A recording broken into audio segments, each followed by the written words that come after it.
बाई एक वाक्य वर्गामध्ये लिहायचं, शंकराला पूजियले सुमनाने. या वाक्याचे 3 अर्थ तुम्ही सांगा. शंकराला फुलांनी शंकराचं पूजन केलं, शंकराला सुमन नावाच्या मुलीनी पूजन केलं, आणि तिसरं म्हणजे शंकराला चांगल्या मनाने शंकराचं पूजन केलं. मुलांची विशेषतः महानगरातल्या मुलांची जीवनशैली पाहिली तर त्यांना शाळेमध्ये जायला 1 तास, शाळेतून घरी यायला 1 तास, शाळेमधले 6-7 तास, घरी आल्यानंतर आईच्या आवडीचा 1 क्लास, वडिलांच्या आवडीचा 1 क्लास, बाईंनी दिलेला 12 ग्रहपाठ, या त्याच्या जीवनशैलीमध्ये वाचन आणि खेळाला कुठेही स्थान नाही. म्हणजे लक्ष्मीकांत बेर्डेला हिंदी चित्रपटात घेतलं तर गरगडी म्हणूनच घेतात. बरोबर. ही जी काय आपली अवहेलना चाललेली सर्व क्षेत्रात, म्हणजे ती काय फक्त साहित्य क्षेत्रात चालली का नाही. अभिजात दर्जामुळे काय झालं तर मला एक असं वाटतं की मराठी माणसांना जे न्यूनगंड, भयगंड आणि अपराध गंडाने ग्रासलेलं होतं, तो गंड दूर व्हायला मदत होईल निश्चितच. पुण्यामध्ये खूप प्रकाशन संस्था आहेत, काही मुंबईमध्ये आहेत, काही नागपूरमध्ये आहेत. पण तुम्ही जर भंडारा, गडचिरोली, वर्धा, मुक्तम हे जर तुम्ही बघितलं, जालना, परभणी, अकोला वगैरे, तर इथं एकही पुस्तकांचं दुकान तुम्हाला मिळत नाही. तर अटक ते कटक साम्राज्य साताऱ्यानं जे निर्माण केलं, म्हणजे स्वराज्याचं पुनर्निर्माण करण्याचं काम थोरल्या शाहू महाराजांनी केलं. पण इतिहास फक्त तलवार चालवणाऱ्यांनाच लक्षात ठेवतो की आपली एकच मराठी भाषा, मराठी महाराष्ट्राचा जो धर्म आहे की जो राज्य विस्तारासाठी देशभर गेलाय. समजा कुठला राजा महाराष्ट्रात राहिलाय का दाखवा मला. तुम्ही महाराष्ट्रात, तुम्ही बडोद्याला गेला, मराठी राजा आहे, माजी शिंदे तिकडच्या भागातले, अगदी होळकर, सगळे महाराष्ट्रातून गेलेले. म्हणजे सगळे सरदार राजे करण्यात मध्ये शाहू महाराजांचं योगदान. म्हणजे येसुबाईंचा त्याग हा खूप मोठा आहे. येसुबाईंनी जे केलेलं काम आहे की पुढचा राजा सुरक्षित ठेवणं, म्हणजे श्रीकृष्णासारखं काम आहे त्यांचं, की शस्त्र न उचलता देशभर राज्य वाढवून दाखवलं त्यांनी स्वतः. तर 100 वर्षामध्ये 100वे संमेलन होत असताना या 99 वर्षामध्ये संमेलनाध्यक्षांच्या भाषणांमधून ज्या राजकीय आणि सामाजिक भूमिका घेतल्या गेल्या त्याविषयीचं एक पुस्तक आम्ही काढतो आहोत. 100 कारण काय, काळाच्या वेगवेगळ्या टप्प्यावर, म्हणजे सावरकरांनी सुद्धा सांगितलं, लेखण्या मोडा आणि बंदूक हातामध्ये घ्या, आणि राजा तू चुकतोयस असं सुद्धा बडोद्याला लक्ष्मीकांत देशमुखांनी सांगितलं. तर या ज्या काही राजकीय आणि सामाजिक भूमिका संमेलनाध्यक्षांनी घेतल्या, तर ते एक पुस्तक आपण करतो.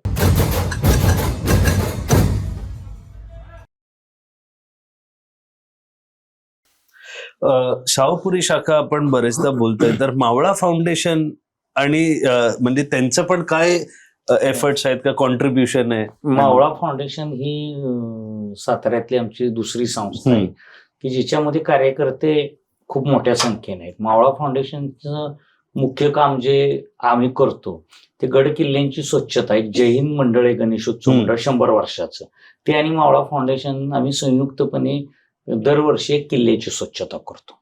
दुसरा आम्ही एक प्रयोग असा केलेला की सातारा शहराची जी निर्मिती केली ती थोरल्या शाहू महाराजांनी केली. म्हणजे सातारा शहर नव्हतं, अजिंक्यतारा किल्ला होता. त्या किल्ल्याच्या खाली राजधानी आणली आणि शहर वसवलं शाहू महाराजांनी. तर तुम्ही सातारा शहरात आला, तुम्हाला शिवाजी महाराजांचा पुतळा दिसेल, शाहू महाराजांचं अस्तित्वच दिसणार नाही. आम्ही नगरपालिकेची नवीन इमारत होती, आम्ही संघर्ष केला आणि नंतर मी दोन्ही राजांकडे, म्हणजे शिवेंद्रराजे आणि उदयनराजेंकडे, दोघांकडे माझा प्रस्ताव दिला की त्या इमारतीमध्ये प्रवेश केल्या केल्या शाहू महाराज दिसले पाहिजे, की ज्यांनी हे शहर वसवलं. त्यांचा नामोल्लेख टाळून आपला सगळा कारभार चाललेला आहे. आणि त्यामुळे आम्ही ती मागणी केली, नगरपालिकेनं आणि दोन्ही राजांनी ती मान्य केली. नवीन इमारतीचं ज्यावेळेस उद्घाटन होईल, फीत कापून आत पाऊल टाकलं की समोर शाहू महाराज दिसणार. इतकं आणि भव्य स्वरूपाचं शाहू महाराजांचं एक स्मारक मावळा फाउंडेशनच्या मागणीनं तिथं पूर्णत्वात जाते. भविष्यामध्ये मावळा फाउंडेशनच्या माध्यमातून एखादं लिटरेचर फेस्टिवल की जे मराठी भाषा हा अर्धा भाग असेल, त्याचा अर्धा भाग ही देशातल्या किंवा जगातल्या भाषांशी जोडणारा आम्ही साताऱ्यात निर्माण करण्याचा प्रयत्न करतो. आणि त्यामुळे मावळा फाउंडेशन आणि शाहूपुरी शाखा ह्या काही वेगळं नाही, ह्या दोन्ही एकत्र मिळून काम करणाऱ्या संस्था आहेत. आणि 2 संस्था एकत्र झाल्यामुळं मावळा फाउंडेशनच्या लोकांना सुद्धा संमेलन घेण्याचा अनुभव, आयोजनाचा एक अनुभव त्यामध्ये मिळेल. आणि साताऱ्याचं काम शाहू महाराजांचं आम्हाला पुढे घेऊन जायचंय. शाहू महाराजांची जयंती आणि पुण्यतिथी सुद्धा साताऱ्यात होत नव्हती. म्हणजे मराठा साम्राज्याच्या- महाराष्ट्रातच झाली. हा झाली पाहिजे, हा. पण साताऱ्यातच होईना. जिथं ते ज्यांनी तिथं राजधानी राज्य केलं, जिथं राज्य केलं, आपलं अटकेपर्यंत पोहोचवण्याचं काम त्यांचं आहे. त्या साताऱ्याच्या राजधानीनंच अटके झेंडे लावले आपले. तर अटक ते कटक साम्राज्य साताऱ्यानं जे निर्माण केलं, म्हणजे स्वराज्याचं पुनर्निर्माण करण्याचं काम थोरल्या शाहू महाराजांनी केलं. पण इतिहास फक्त तलवार चालवणाऱ्यांनाच लक्षात ठेवतो, आणि त्यामुळे त्यांनी तलवार चालवली नाही. असं औरंगजेबाने किती लढाया केल्या, नाहीच केलं. मग औरंगजेबाचं नाव तुम्ही इतक्या वेळा घेता, तर आपण आणि देशभर विस्तार केला. एकच साम्राज्य आहे आपलं, की आपली एकच मराठी भाषा, मराठी महाराष्ट्राचा जो धर्म आहे, की जो राज्य विस्तारासाठी देशभर गेलाय. समजा कुठला राजा महाराष्ट्रात राहिलाय का, दाखवा मला. तुम्ही महाराष्ट्रात, तुम्ही बडोद्याला गेला, मराठी राजा आहे. माजी शिंदे तिकडच्या भागातले आहेत, अगदी होळकर, सगळे महाराष्ट्रातून गेलेले. म्हणजे सगळे सरदार राजे करण्यात मध्ये शाहू महाराजांचं योगदान आहे. म्हणजे ती दृष्टी दिल्लीच्या कैदेत त्यांना मिळाली. ते कैदेत त्यांचं आयुष्य गेलं. तेव्हा औरंगजेबाने त्यांना तलवार चालायला शिकवली नाही, पण त्यांनी राज्यकारभार केला. शिवाजी महाराज, संभाजी महाराज यांची सगळी सूत्र घेऊन त्यांनी कारभार केलेला आहे. म्हणजे आपण जिजाऊंचं नाव घेतो, पण येसुबाईचं घेत नाही. येसुबाईंचा त्याग हा खूप मोठा आहे. येसुबाईंनी जे केलेलं काम आहे, की पुढचा राजा सुरक्षित ठेवणं, आणि त्याला सगळा राज्यकारभार त्यांनी शिकवला, कसा राज्यकारभार करायचा. तलवार चालवली म्हणजेच राज्यविस्तार होत नाही. म्हणजे श्रीकृष्णासारखं काम आहे त्यांचं, की शस्त्र न उचलता देशभर राज्य वाढवून दाखवलं त्यांनी स्वतः. तुम्ही हे बोलता ह्याच्यात एक गोष्ट माहितीये, एक छावा सिनेमा आज आपण जर बघितलं काय करू शकतो, तर जेव्हा हे सगळे सिनेमे छावाची तुम्ही गोष्ट काढली, छावा आल्यानंतर लोकांना कळलं की शाहू महाराज नावाचा कोणीतरी मोठा राजा होता.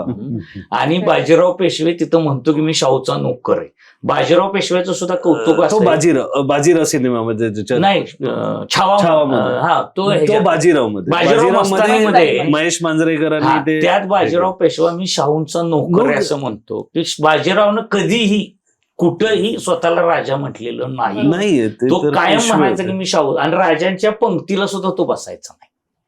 म्हणजे बाजीराव पेशवे कसे राहिले शाहू महाराजांशी, हा इतिहास जो आहे तो फक्त आपण बाजीरावचाच सांगतो किंवा पेशव्यांचाच सांगतो. तर आता तर आपण सुरुवात केली आहे सांगायला. आता बाजीराव झाले, संभाजी, ज्या दिवशी शाहू बद्दल येईल त्या दिवशी तर, कारण मागच्या वर्षी जेव्हा संमेलनात गेलो होतो, छावा सिनेमा छावा, तेव्हा ते, आणि खूप महाराष्ट्राच्या बाहेर महाराष्ट्राबद्दल लोकांना ह्या सगळ्या सिनेमानंतर कळायला लागलं, अरे मराठी लोकांनी मराठी इतिहास काय, तो माहितच नव्हता. आपण महाराष्ट्राबद्दल बोलतोय बाहेर, आता हळूहळू कळायला लागलाय, आणि तो इतका मोठा आहे. तो काय असा एक पान एक सिनेमाचा सुद्धा केला ना, तर अहिल्या देवींच्या राज्याला सुद्धा पहिली जहागिरी शाहू महाराजांनी दिलेली, आणि त्यांनी लिहिलेलं आहे तिथं, ते बोर्ड लावलेलं आहे की शाहू महाराजांनी आम्हाला वतन दिलं. म्हणजे शाहू महाराजांचं काम असं, आमच्याकडे एक गेंडामाळ नावाचा भाग आहे, आता त्याचं पुसत चाललेलं आहे अस्तित्व. आता गेंडामाळ हा नाव कसं पडलं, तर आसामच्या राजाला एक अडचण झाली होती. आसामच्या राजानं शाहूंना मदत मागितली, शाहूंनी त्यांना मदत केली. मदत केल्यावर आता शाहूंचं कसं आपण हे करावं, ऋणातून त्यांनी गेंडे पाठवून दिली, आणि मग ज्या भागात ते गेंडे ठेवले त्याला गेंडामाळ नाव.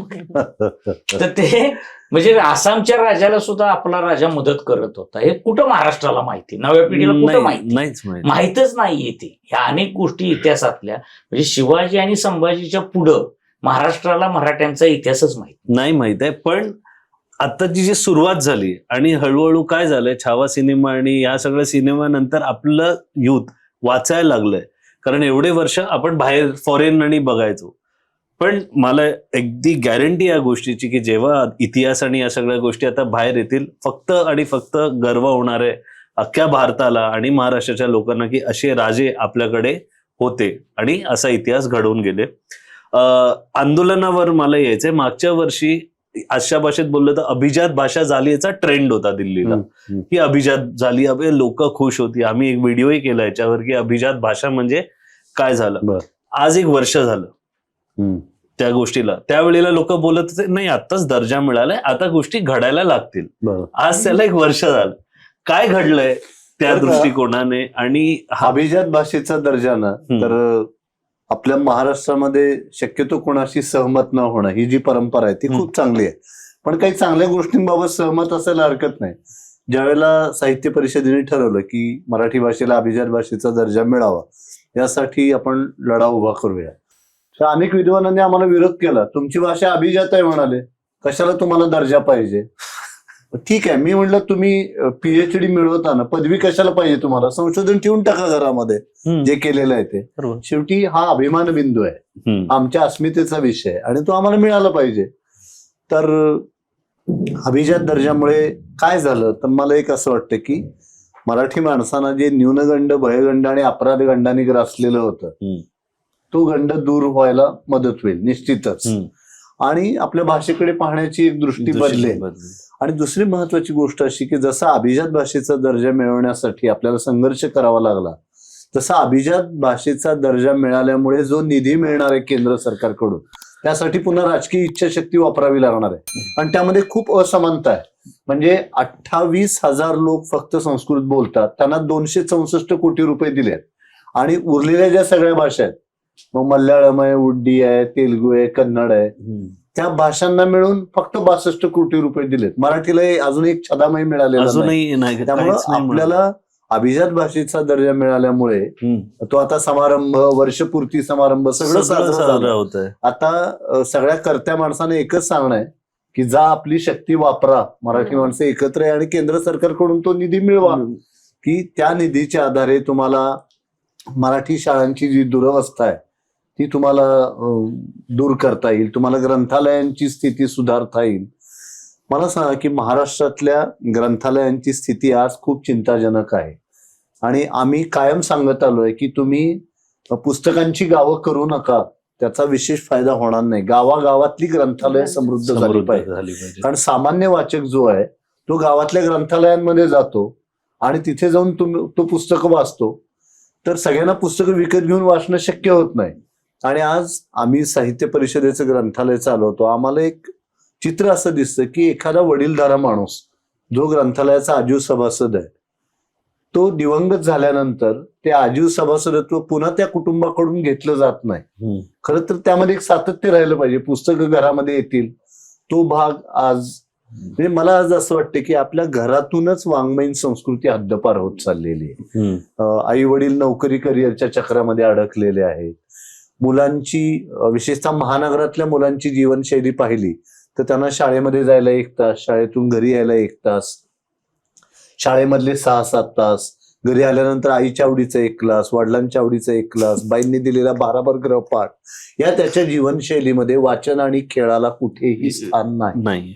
आणि दुसरं म्हणजे मोबाईलचं प्रस्त केवढं वाढलेलं आहे. म्हणजे ज्या यंत्रापासून आपण या तरुण मुलांना आणि विशेषतः शाळकरी मुलांना दूर ठेवण्याचा प्रयत्न केला, कोरोनाच्या संकट काळामध्ये आपल्याला ते त्यांच्या हातामध्ये द्यावं लागलं. पण तंत्रज्ञान वापरासाठीचा जो विवेक आहे तो आज आपण हरवत चाललेलो, आणि त्यामुळं त्याच्यामध्ये मुलांचा खूप वेळ जातो. एकांत आणि एकाग्रता ही आपल्याकडे मूल्य मानली गेली आहे, आज ते राहिलंच नाहीये. सतत अस्वस्थता की आता काय आलेलं आहे त्याच्यावर, आणि मी ते बघितलं नाही तर काहीतरी जगामध्ये भयानक काहीतरी घडणार आहे. तर ही सगळी विवंचना त्यामागे आहे, आणि त्यामुळे एक प्रकारची अस्वस्थता आपल्याला त्याच्यामध्ये दिसते. आणि मग काही काही लोक आम्हाला असं सांगतात की नाही, आजची तरुण मुलं मोबाईलवर वाचतात. मला सांगा, पुस्तक 100-150 पानाचं आपण हातात घेऊन वाचल्यानंतर त्या पुस्तकाच्या भागाशी एकरूप होतो, त्या लेखकाच्या भावविश्वाशी एकरूप होऊन जातो.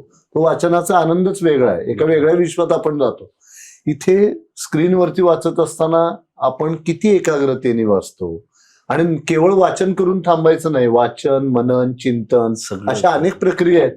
जसं आपण खाल्लेलं पचवतो तसं वाचलेलं सुद्धा पचवावं लागतं, आणि सर्वंकष वाचन केलं पाहिजे. म्हणजे जसं अमुक एक पदार्थ खूप खाल्ला तर पोटावर चांगला नाही आहे तो पोटासाठी, तसं सगळ्या प्रकारचं वाचन केलं पाहिजे.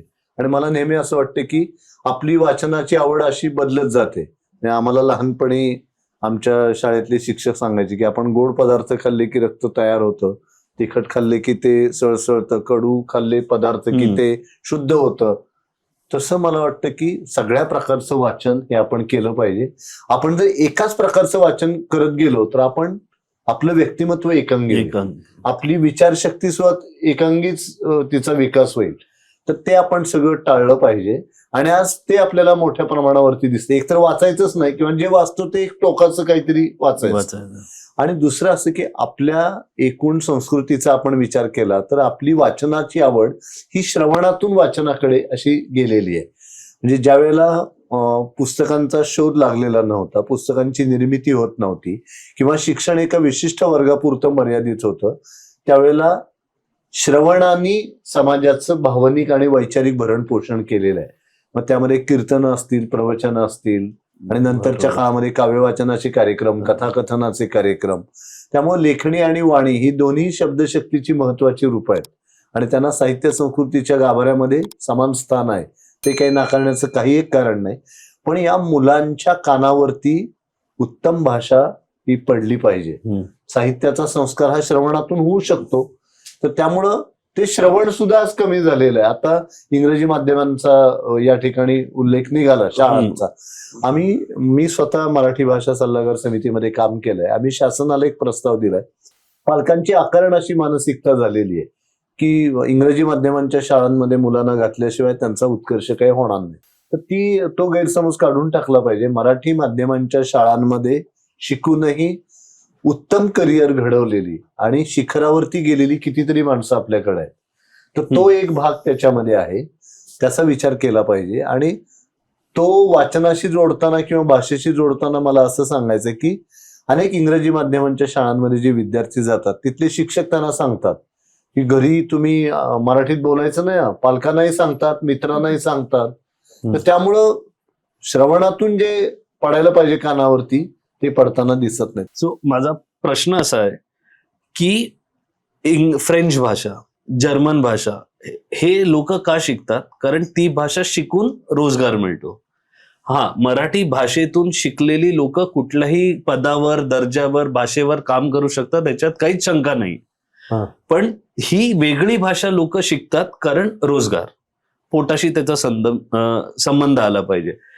तसं मराठीमध्ये करण्यासाठी का त्यासाठी काय करावं लागेल, ह्याच्यावर तुमची प्रतिक्रिया काय? की ह्याचा संबंध लोकांना मराठी भाषा येते फक्त या एक कारणामुळे त्यांना रोजगार याची सोय होईल. तुमचा मुद्दा अतिशय महत्वाचा आहे. मी स्वतः नेहमी असं सांगत आलेलो आहे की भाषेचा आणि पोटाचा खूप जवळचा संबंध आहे. भाषा ही नुसती ओठातून येऊन चालणार नाही, ती पोटातून आली माझा पाहिजे. प्रश्न तुम्ही बोलताय त्यासाठी त्या भाषकाचं पोट भरण्याचं सामर्थ्य आपण त्या भाषेमध्ये निर्माण केलं पाहिजे. मी ज्यावेळेला एखाद्या विद्यार्थ्याला सांगतो की तू मराठी विषय घेऊन तू पदवी घेतली पाहिजे, तर त्याच्या रोजगाराची काय व्यवस्था आहे याचा सुद्धा विचार आपण केला पाहिजे. आणि म्हणून आता जे मराठी विद्यापीठ स्थापन झालंय, आम्ही त्याच्या कल्पनेमध्ये सुद्धा असंच मांडलेलं होतं की तिथे मराठी हा विषय घेणाऱ्या मराठी मुलं रोजगारामध्ये का मागं पडतात.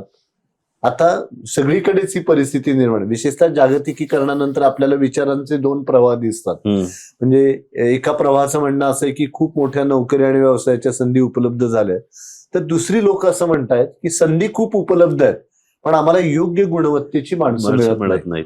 आणि त्यामुळं आहे त्या संधी अपात्र लोकांना बहाल करण्यात आम्हाला अजिबात स्वारस्य नाही. त्यामुळे या उपलब्ध मनुष्यबळाचं उपयुक्त मनुष्यबळामध्ये रूपांतर करणं हे आपल्या शिक्षण क्षेत्रासमोरचं सगळ्यात मोठं आव्हान आहे. आणि मला असं वाटतं की भाषा टिकायची असेल तर आपल्याला पोटाचा विचार केलाच पाहिजे. आपल्याला भाषेला पोटाशी जोडलं पाहिजे. नुसता ओठाशी बोलला आणि झाला प्रश्न मिटला असं नाही. त्यासाठी ती उद्योगाची भाषा झाली पाहिजे. आणि काय आपल्याला यासाठी करता येईल, कुठल्या नवीन संधी मुलांना उपलब्ध करून देता येतील, याचा विचार आपल्याला खूप गांभीर्याने करावा लागणार आहे. आणि त्यामुळं जागतिकीकरणानंतर एकूणच जागतिक जीवनशैलीमध्ये जे बदल झाले त्याचे परिणाम त्या त्या राष्ट्रातल्या भाषा आणि संस्कृतीवरती झालेलेच आहेत. कुठलीही भाषा त्याला अपवाद राहिलेली नाही. पण आपण अभिजात दर्जा मिळाला आणि आपली जबाबदारी संपली अशा भ्रमामध्ये जर आपण असू तर ती आपली घोडचूक आहे असं मला वाटतं. आपली भाषा टिकवण्यासाठी, ती अधिक समृद्ध होण्यासाठी आपल्याला प्रयत्न करावे लागणार आहेत. आणि त्या प्रयत्नांची सुरुवात व्यक्तीपासून, व्यक्ती, कुटुंब, समाज, राज्य म्हणून आपल्याला त्याचा विचार करावा लागणार आहे. आणि त्यामुळे ही भाषा आपल्याला उद्योगाशी कशी जोडली जाईल म्हणून उद्योजकांचं सुद्धा एखादं संमेलन हे झालं पाहिजे. आणि त्यामध्ये मराठी भाषा किंवा मराठी युवक यांना कशा भविष्यामध्ये रोजगाराच्या संधी उपलब्ध होणार आहेत किंवा त्यांनी कुठल्या प्रकारची कौशल्य विकसित केली पाहिजेत या दृष्टीने सुद्धा आपण प्रयत्न करण्याची खूप गरज आहे असं मला वाटतं. त्यामुळं मला नेहमी असं वाटतं की भाषेचा प्रश्न हा अस्मिते इतकाच अस्तित्वाशी निगडीत आहे. तुमचं अस्तित्व राहिलं तर अस्मिता तुम्ही टिकवू तिचा शकता. जागर करू शकणार आहेत. तर त्यामुळं अस्तित्व हे पोटाशी जोडलेलं आहे पुन्हा माणसाचं, कारण तो अगदी कळीचा प्रश्न आहे. तर त्यामुळं या गोष्टींचा आपल्याला खूप गांभीर्याने विचार करावा लागणार आहे. तर त्यामुळं अभिजात भाषेचा दर्जा मिळाल्यानंतर जो काही निधी मिळणार आहे तो मिळाल्यानंतर अशा प्रकारच्या गोष्टींच्या वरती त्याचा वापर हा झाला पाहिजे. केवळ सोहळे केले आणि मग आज पहिलं वर्ष झालं, दुसरं वर्ष झालं असं नको.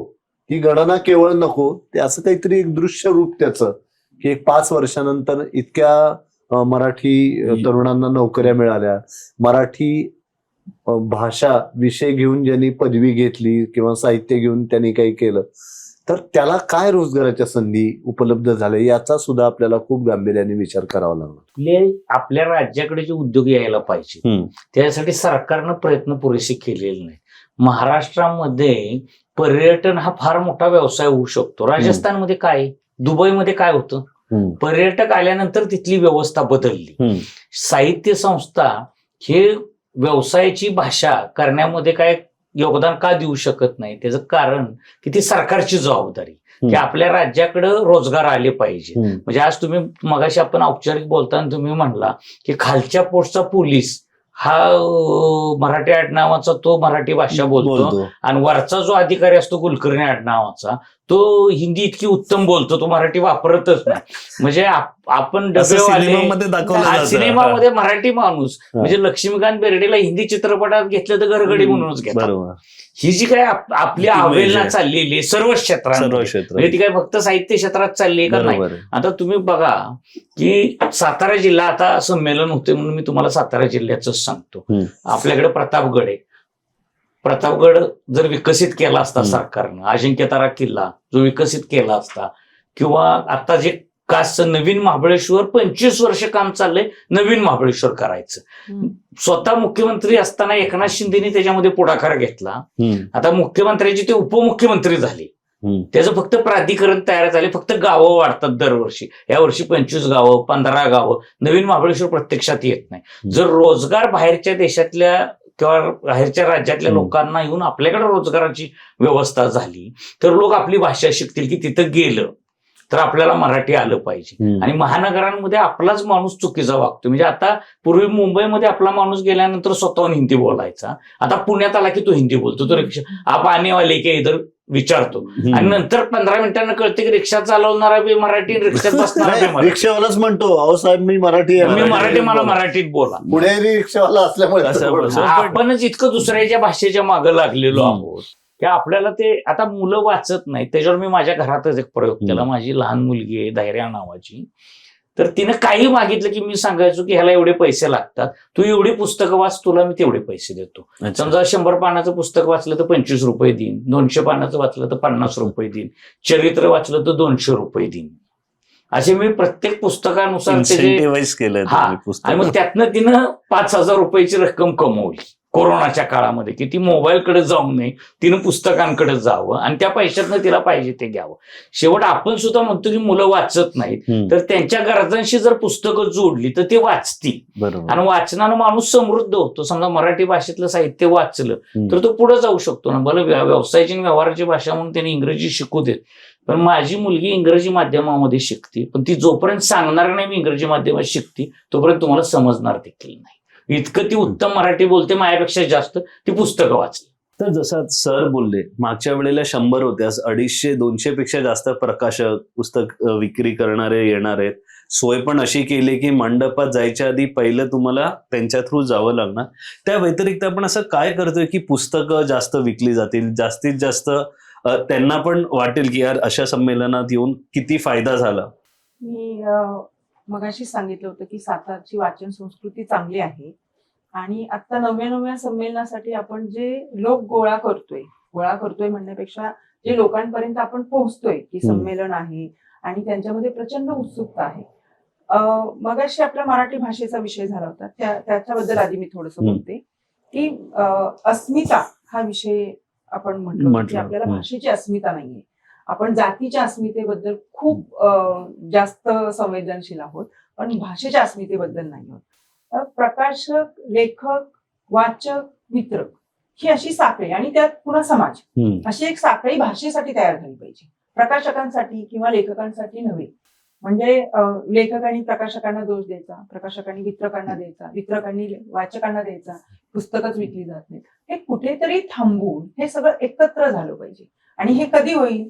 ज्यावेळी संमेलनामध्ये किंवा छोट्या छोट्या ग्रंथ महोत्सवामधून किंवा ह्याच्यातून प्रकाशकांना सुद्धा एक प्रकारचा सन्मान आणि त्यांच्या विक्रीची चांगली व्यवस्था होईल. तर आता आपण असा प्रयोग का करतोय की प्रकाशक सुद्धा वर्षभर वाट बघतात. म्हणजे जे कुठल्या तरी एखाद्या ऑफिस असतं, कार्यालय असतं, त्यामध्ये पुस्तकाची निर्मिती होते आणि ह्या प्रक्रियेमध्ये मग त्याला सुद्धा त्या प्रकाशकाला एका पुस्तकाच्या प्रसिद्धीसाठी किती एफर्ट्स टाकावे आणि किती पैसे टाकावेत. म्हणजे फक्त शारीरिक श्रम किंवा मानसिक श्रम नव्हे, तर अर्थकारण किती करावं. कारण तुम्ही वर्तमानपत्रातली जर जाहिरात बघितली तर ती जवळजवळ 20,000 जाते सकाळसारख्या. एक छोटी जाहिरात एका पुस्तकाची द्यायला, तर त्याला ते शक्य नसतं. तर त्याला प्लॅटफॉर्म कुठला असतो? तर संमेलन. ही लाखोनी लोक तिथे येतात आणि हे माझं पुस्तक बघतील तरी न घेऊ देत. लेखकाला सुद्धा हेच वाटलं पाहिजे की आपली पुस्तकं तिथे स्टॉलवर दिसतात. माझ्या स्टॉलवरच्या पुस्तकांचे फोटो काढून कितीतरी लोक एकमेकांना पाठवतात, मित्रांना वगैरे, त्याने तुझं पुस्तक मी संस्कृतीच्या स्टॉलवर पाहिलं. तर हा जो काही प्रकाशकांमध्ये भाव आहे, म्हणजे त्यांना दुसरे व्यवसाय करता येतात तर नक्की करता येतात, पण ते करत नाहीत. एकदा या व्यवसायात आलेला माणूस पुन्हा दुसरा व्यवसाय नाही करू शकत. पुस्तकातला हात लावलेला माणूस दुसरा कुठलाही व्यवसाय करू शकत नाही. ही त्याची कमजोरी समजा किंवा भाषेवरचं, पुस्तकांवरचं प्रेम समजा. तर त्याला बळ देण्यासाठी कमीत कमी सकारात्मक आपण बोललो पाहिजे. तो केवळ व्यवसायासाठी येतोय असं न समजता तोही आपलाच एक भाग आहे, आपलंच एक अंग आहे, भाषेसाठी काम करणारं किंवा संमेलनातलं एक महत्वाचं अंग असं जर सगळ्यांनी समजलं तर त्याच्याबद्दल सुद्धा आपण चांगल्या अर्थानं काही गोष्टी करू शकू. जसं आता आम्ही विचार केलाय की त्यांना राहण्यासाठी उत्तम व्यवस्था झाली पाहिजे, त्यांच्या जेवणाची सोय व्यवस्थित झाली पाहिजे आणि वाचक वर्ग येईल, तो जास्तीत जास्त त्यांनी पुस्तक खरेदी केली पाहिजे. तर त्यासाठी काय करता येईल? बऱ्याचदा असं असतं की संमेलनाचं ठिकाण एका ठिकाणी असतं, म्हणजे मुख्य मंडप, आणि स्टॉल असतात ते तिथून कितीतरी दूर अंतरापर्यंत असतात. येतात लोक, छानपैकी तिथे ऐकतात आणि निघून जातात, कारण लोकांना पण तेवढा वेळ नसतो. बऱ्याचदा असंही होतं की नेते मंडळी येतात, आपण त्यांना कुठल्याही प्रकारचा दोष नाही देतो, पण प्रोटोकॉल येतो, मग पोलीस प्रोटेक्शन आणि मग तिथून तिकडे जाण्यासाठीचा रस्ताच उरत नाही आणि मग लोक बाहेर पडतात. त्यामुळे पुस्तकांच्याकडे दुर्लक्ष होतं. तर संमेलन हे लेखकांसाठी पण आहे, वाचकांसाठी पण आहे आणि पुस्तकांसाठी पण आहे. हे जर सगळं आपण मनात ठेवलं तर हे घडणार नाही. म्हणून आम्ही तिघांनी मिळून सुद्धा चर्चा केली होती की स्टेडियम मधली जी गोलाकार जागा आहे त्यातली अर्धी जागा आपण मुख्य मंडपासाठी वापरणार आहोत आणि जी अर्धी जागा आहे म्हणजे जिथून आपण आता प्रवेश करू ती जागा आपण आता प्रदर्शनासाठी वापरू. म्हणजे प्रत्येक जाणारा हा पहिल्यांदा ग्रंथ प्रदर्शनात जाईल आणि मग त्यानंतर तो मुख्य मंडपामध्ये जाईल. अशी व्यवस्था प्रत्येक ठिकाणी व्हायला हवी. आणि हे फक्त विक्रीसाठी असं मी म्हणत नाही, पण हा बळ देण्याचा प्रकार आहेच ना. बरोबर. म्हणजे तुम्ही पुस्तकांना आणि एका अर्थानं तुम्ही लेखकांना पण बळ देता.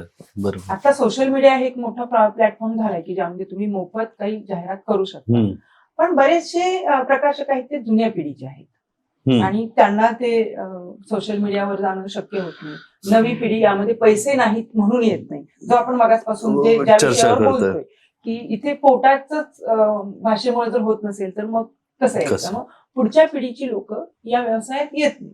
तर असं असेल त्यावेळी मग तुम्हाला बळ देण्याची गरज असेल. तुम्ही मग आमचे सर नेहमी म्हणतात की वरच्या पायरीवरच्या माणसानं खालच्या माणसाला उचलून घेतलं पाहिजे तरच तो आणखीन वर जाऊ शकतो. बरोबर. पण हे आपण करत नाही. बऱ्याचदा मग अशी इतकी नकारात्मकता असते.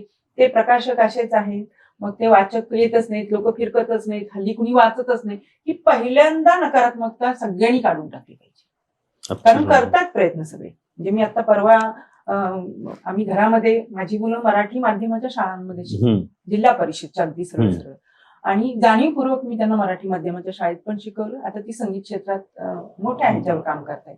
ते बऱ्याचदा आता बाहेर जायला लागतं, कुठे आउट ऑफ कंट्री म्हणतो country. तसं पण जावं लागतं, ते इंग्लिश बोलतात. पण मी घरी त्यांना सतत ओरडत असते की मराठीत बोला, इंग्लिशमध्ये नाही बोलायचं, मराठीत बोला. तर हा एक भाग झाला. पण त्यांनी मला परवा एक खेळ दाखवला. ते म्हणजे आपण खेळ खेळूया. ते दमशेराज वगैरे जो प्रकार हो. असतो आपण चित्रपटांशी संबंधित करतो, तसा एक प्रकार आहे. म्हणजे त्यामध्ये काही कार्ड्स आहेत. त्या कार्ड्स एकाने वाचायची आणि त्याच्यावर त्यांनी एक कथा बनवायची आणि त्या कथेच्या माध्यमातून तुम्ही ती म्हण ओळखायची. मला तो इतका प्रकार आवडला. म्हणजे नवीन लोक काहीतरी हे सृजन करतायत की काहीतरी वेगळं. हे मराठीत म्हणजे अति तिथे माती अशी समजा म्हण तुमच्या कार्डवर आली तर तुम्ही ती आम्हाला अशी हावभाव करून नाही सांगायची, तुम्ही त्याच्यावर एक कथा बनवायची आणि ती सांगायची आणि आणि ती लगेच सांगायची. तत्काळ सांगायची कथा की म्हणजे ते त्याला वेळ नाही घ्यायचा. तुम्ही जसा हावभाव करता दमशराजमध्ये तशीच तुम्ही लगेच कथा बनवायची अति तिथे माती आणि मग ती ओळखायची बाकीच्यानी की अरे अति तिथे माती. तर हे नवीन प्रयोग सुद्धा येत आहेत आणि हे सगळे आले पाहिजेत. आता आपण जेव्हा भाषेबद्दल बोलतो त्यावेळी 4थी पर्यंत मराठी आहे, तिथून पुढे मग समजा 2-3 भाषा असतील वगैरे वगैरे. पण अभिव्यक्तीसाठी तुम्हाला तुमची मातृभाषा ही यायलाच पाहिजे समजा. त्याशिवाय तुम्ही विचार चिंतन ह्या सगळ्या गोष्टी करणार नाही. आणि पालकांनी सुद्धा घरामध्ये ह्या गोष्टी अगदी सातत्यानं पाळल्या पाहिजेत की तुमच्या मुलाला मराठी भाषा ही उत्तम आलीच पाहिजे आणि ती वेगळ्या लोकांनी सांगण्याची काही गरज नाही. म्हणजे तुम्हीच ते मान्य केलं पाहिजे की आपली भाषा आल्यानंतर इतर भाषा येतातच चांगल्या आणि त्यामध्ये तुम्ही चांगले चिंतन पण करू शकता. त्यामुळं या प्रदर्शनामध्ये मात्र प्रकाशकांना मित्रकांना बळ मिळेल अशा प्रकारची योजना आम्ही केलेली आहे. आता बाईंनी जो मुद्दा घेतला त्यामध्ये सांगितलं की शिक्षकांची जबाबदारी असं मला वाटतं भाषा आणि साहित्यविषयक प्रेम निर्माण करणं. मी स्वतः बार्शी सारख्या ठिकाणी सुलाकी हायस्कूलमध्ये शिकलो. आमचे जे शिक्षक होते 3-3 दिवस एक कविता शिकवत असत. खबरदार जर टाच मारुनी झालं पुढे चिंदड्या उडविनं राई राई एवढ्या. 3 दिवस सबंध वर्ग तल्लीन होऊन ती कविता ऐकतोय. किंवा आई तुझ्या वियोगे ब्रह्मांड आठवेगे आकाश सोडून ये उल्के समान वेगे. ही कविता म्हणत असताना वर्गातल्या मुलांच्या डोळ्यामध्ये आलेले अश्रू आम्ही तो अनुभव घेतलेला आहे. असे शिक्षक त्यावेळेला होते. तर शिक्षकांनी पाठ्यपुस्तक शिकवावंच पण त्याच्या बाहेरचं जे एक मोठं जग आहे जे साहित्यातून आपल्याला दिसतं ते मुलांना शिकवलं पाहिजे असं मला वाटतं. दमा मिरासदार फार एक गमतीशीर गोष्ट सांगायची. ते म्हणाले शिक्षकांची जर भाषा आणि साहित्याकडे पाहण्याची दृष्टी नसेल चांगली, त्याने अभ्यास केला नाही तर काय गमती जमती घडतात. तर जुन्या काळातले एक शिक्षक होते. एका उन्हाळ्याचे दिवस लग्नाला गेले आणि मग तिथे मस्त जिलेबी आणि मठ्ठ्याचं जेवण झालं आणि वर्गामध्ये आल्यानंतर त्याने कविता शिकवायला सुरुवात केली. आयशा समयी रणात बाण मारीसी ताकात. तर कुणालाच काय कळेना आयशा समयी रणात बाण मारीसी ताकात म्हणजे. तर मग एका मुलाने विचारलं की अहो सर हे काही कळत नाही, रणामध्ये आणि ताकात बाण म्हणजे हे आम्हाला काहीच कळत नाही. तर ते म्हणाले पूर्वीच्या काळी अशी युद्ध व्हायची म्हणाले की जे लढणारे असायचे ते टप्प्याटप्प्याने रणांगणावरती यायचे. म्हणजे पहिलं सैनिक लढून झालं की ते जेवायला जायचं मग पुढचं सैनिक यायचे. तर अशा पंक्ती बसलेल्या म्हणाले तिकडे. आणि मग इकडून रावणाने जो बाण मारला तो तिकडे राक्षस जेवायला बसले होते म्हणाले. पत्रावळी द्रोणामध्ये ताक आणि मग बाण मारल्यानंतर तो त्या द्रोणाला लागला. आयशा समयी रणात बाण मारीसी ताकात. इतकं सोपं आहे म्हणाले. मग तो मुलगा उभा राहिला. तो म्हणाला सर असं नाही आहे, आयशा समयी रणात बाण मारी सीताकांत. हे सीताकांताने तो बाण मारलेला आहे. तर त्यामुळे अशी जर भाषेची अवस्था असेल आणि पूर्वी वर्गात किती छान भाषिक खेळ खेळले जायचे. मला आठवत आहे बाई एक वाक्य वर्गामध्ये लिहायचं, शंकराला पूजियले सुमनाने. या वाक्याचे 3 अर्थ तुम्ही सांगा. शंकराला फुलांनी शंकराचं पूजन केलं, शंकराला सुमन नावाच्या मुलीनी पूजन केलं आणि तिसरं म्हणजे शंकराला चांगल्या मनाने शंकराचं पूजन केलं. म्हणजे भाषेच्या या ज्या छटा आहेत, आता कार्य आणि क्रिया दोन्हीचाही अर्थ एकच आहे पण ते वेगवेगळ्या संदर्भामध्ये. आपण असं म्हणत नाही आमच्या घरी चिरंजीव अमुक अमुक आणि ची चौका अमुक अमुक यांची क्रिया अमुक अमुक मुहूर्तावर केली असं आपण कधी म्हणत नाही, त्याला कार्यच म्हणतो. त्यामुळे शब्दांच्या ताजवेतोल वापरा विषयीचं जे गांभीर्य आहे की जो संस्कार लहानपणी शाळेपासून व्हायचा तर तो कुठेतरी हरवत चाललाय. तर मला वाटतं ती शिक्षकांची मोठी जबाबदारी आणि पालकांची सुद्धा, की नेमका नेटका शब्द कुठे वापरला पाहिजे हे शिकवण. हो. आता अलीकडे इतके कवी आहेत, म्हणजे सर तर नेहमी भाषणामध्ये दगड मारला तरी 100 कवी उभे राहतील असं. तर पण तुमच्या मनामध्ये आत्ताच्या या क्षणी नवीन कवीची एकतरी कविता तुम्हाला आठवते का सांगा? नाही. आणि पूर्वीच्या ज्या कविता आहेत त्या सगळ्या लक्षात आहेत, कारण वर्गामध्ये शाळा सुटायच्या आधी त्या एका सुरात सगळे विद्यार्थी गाल गाल पिंगावाऱ्या माझ्या कधीच परसात विसरू शकत नाही. माहेरी जो. म्हणजे हे आत्ताच तुमच्या लक्षात राहू शकत नाही. याचं कारण तुम्ही वर्गामध्ये तेवढे एफर्ट्स घेतच नाही घेत. नाही, पण हे तुम्ही सांगितलं एकदम मराठी भाषा त्याची गंमत हे म्हणतात ना, तेवढ्या पॅशननी शिकवणारे जर शिक्षक मिळाले तर मग ही भाषा का कवितांची हे असायची, कोडी कोडी असायची. असायची. हा. ह्याच्यात एक प्लगइन, जसं तुम्ही प्लॅटफॉर्म बद्दल बोलला प्रकाशकांना, लेखकांसाठी, तर आमचं पुस्तक आणि बरंच काही एक डेडिकेटेड प्लॅटफॉर्म मराठी मूडचा आहे, ज्याच्यावर तुम्हाला वेगवेगळ्या लेखकांच्या मुलाखती, पब्लिशर्सच्या हे सगळ्या मुलाखती त्याच्यावर बघायला मिळतात. त्याचे काही एक 8-10 एपिसोड ऑलरेडी झालेत आणि अजून त्याचे एपिसोड बघायला येतीलच. समीर गुदाते म्हणून आहेत, वर्ल्ड रेकॉर्ड होल्डर आहेत ते. त्यांनी 1000 दिवसात 1000 पुस्तकं रिव्ह्यू केली आहेत असा त्यांचा रेकॉर्ड आहे. ते त्याचे होस्ट आहेत. तर असे कोणी लेखक, प्रकाशक असतील, तुमच्यासाठी आमच्याकडे प्लॅटफॉर्म आहे, बाहेर नसला तरी. आमच्या प्लॅटफॉर्म तर्फे तुम्ही तुमचं काम, तुमचं जे काही तुमच्या इंडस्ट्रीबद्दल सांगायचं ते नक्कीच सांगू शकता. आता दुसरी एक मला अडचण याच्यामध्ये अशी वाटते की आपल्याकडे मराठी वृत्तपत्र सन्माननीय अपवाद वगळता वृत्तपत्रांमध्ये पुस्तक परीक्षणासाठी जागा राहिलेली नाही. मासिकं तर बंदच पडली आहेत आणि मासिकामध्ये दीर्घ परीक्षण येत असत, तो भाग आता राहिलेला नाही. आणि त्यामुळं चांगलं आहे की वाईट आहे हे सुद्धा कोणीतरी सांगितलं पाहिजे. साहित्य व्यवहारामध्ये समीक्षेचं स्थान हे खूप महत्वाचं आहे. आणि त्यामुळं जसं समाजामध्ये न्याय व्यवस्था कोलमडली की अनागोंदीला सुरुवात होते, तसं समीक्षेचं अधःपतन म्हणजे साहित्य व्यवहाराचं अधःपतन. आणि दुर्दैवाने काय होतंय की लेखक, प्रकाशक, संपादक, समीक्षक हे एकत्र येतात आणि सध्या पुस्तक गाजवणं नावाच्या रोगाने मराठी साहित्य विश्वाला ग्रासलेला आहे असं म्हटलं तर काही वावगं ठरणार नाही. म्हणजे सभा गाजवणे, फड गाजवणे, मैदान गाजवणे हे शब्द आपण ऐकले होते, पण पुस्तक गाजवणे या नव्या रोगाने ग्रासलाय. आणि ते गाजवायला काही हरकत नाही, पण आपण बेंटेक्सला सुवर्ण पद देत नाही ना याचा विचार त्याच्यामध्ये झाला पाहिजे. म्हणजे आपण जर अशा चुकीच्या गोष्टींची खूप मोठी जाहिरात करणार असू आणि हे चांगलंय म्हणून वाजवून सांगणार असू तर ती वाचकांची एक प्रकारची शुद्ध फसवणूक आहे. हा वाङ्मयीन व्यभिचार आहे असं मी म्हणेन. तर तो कुठेतरी थांबला पाहिजे, त्यामधनं फसगत होता कामा नये. आणि त्यामुळं समीक्षा हा खूप गंभीरपणे करण्याचा व्यवहार आहे. तसे समीक्षक राहिलेले नाहीत आणि आपले सगळे समीक्षक मराठीतले महान साहित्य कृतींच्याच प्रेमात असतात. त्यामुळं समकालीन काय चाललंय त्यांना काही माहीत नसतं. तर ती एक मोठी अडचण आपल्याकडे. म्हणून तुमच्या प्रयोगाचं मला कौतुकच वाटतं की फार चांगला प्रयोग आहे. पण मराठीमध्ये आपल्या डॉक्टर आशुतोष जावडेकर यांनी बुक ब्रो सारखा एक उत्तम उपक्रम सुरू केला की त्या पुस्तकाविषयी ते स्वतः भाष्य करतात, पुस्तकातल्या गोष्टींच्या विषयी सगळं सांगतात आणि मुख्य म्हणजे त्या लेखकालाही त्यात सहभागी करून घेतात. हे फार दुर्मिळ आहे. आपली सगळी समीक्षा एकतर्फी असायची, समीक्षकांनी लिहायचं. आता तुम्ही हे जे प्रयोग करतायत नवीन माध्यमांचा उपयोग करून, तर हे मराठीसाठी खूप महत्वाचे आहेत असं मला वाटतं. की शेवटी काय, आपण फेसबुकवर एखादी कविता टाकली तर लाईक आणि कमेंट हा काही साहित्याच्या गुणवत्तेचा निकष होऊ शकत नाही. ती एक लिहिण्याची संधी तुम्हाला मिळाली आहे. समाज माध्यमांमुळे साहित्याचं लोकशाहीकरण झालेलं आहे. म्हणजे मी ज्या पिढीमध्ये लिहायला लागलो तर आम्ही मासिकांमधून लिहित असतो आणि मग मासिकाच्या संपादकाने एखादा लेख नाकारला तर मग आमचे मित्र नाराज व्हायचे की आम्हाला बघा लिहायला कुठं व्यासपीठच नाही. तर ती अडचण आज दूर झाली आहे. पण या लेखनाची गुणवत्ता ठरवणारी यंत्रणा ती आपल्याकडे नाहीये.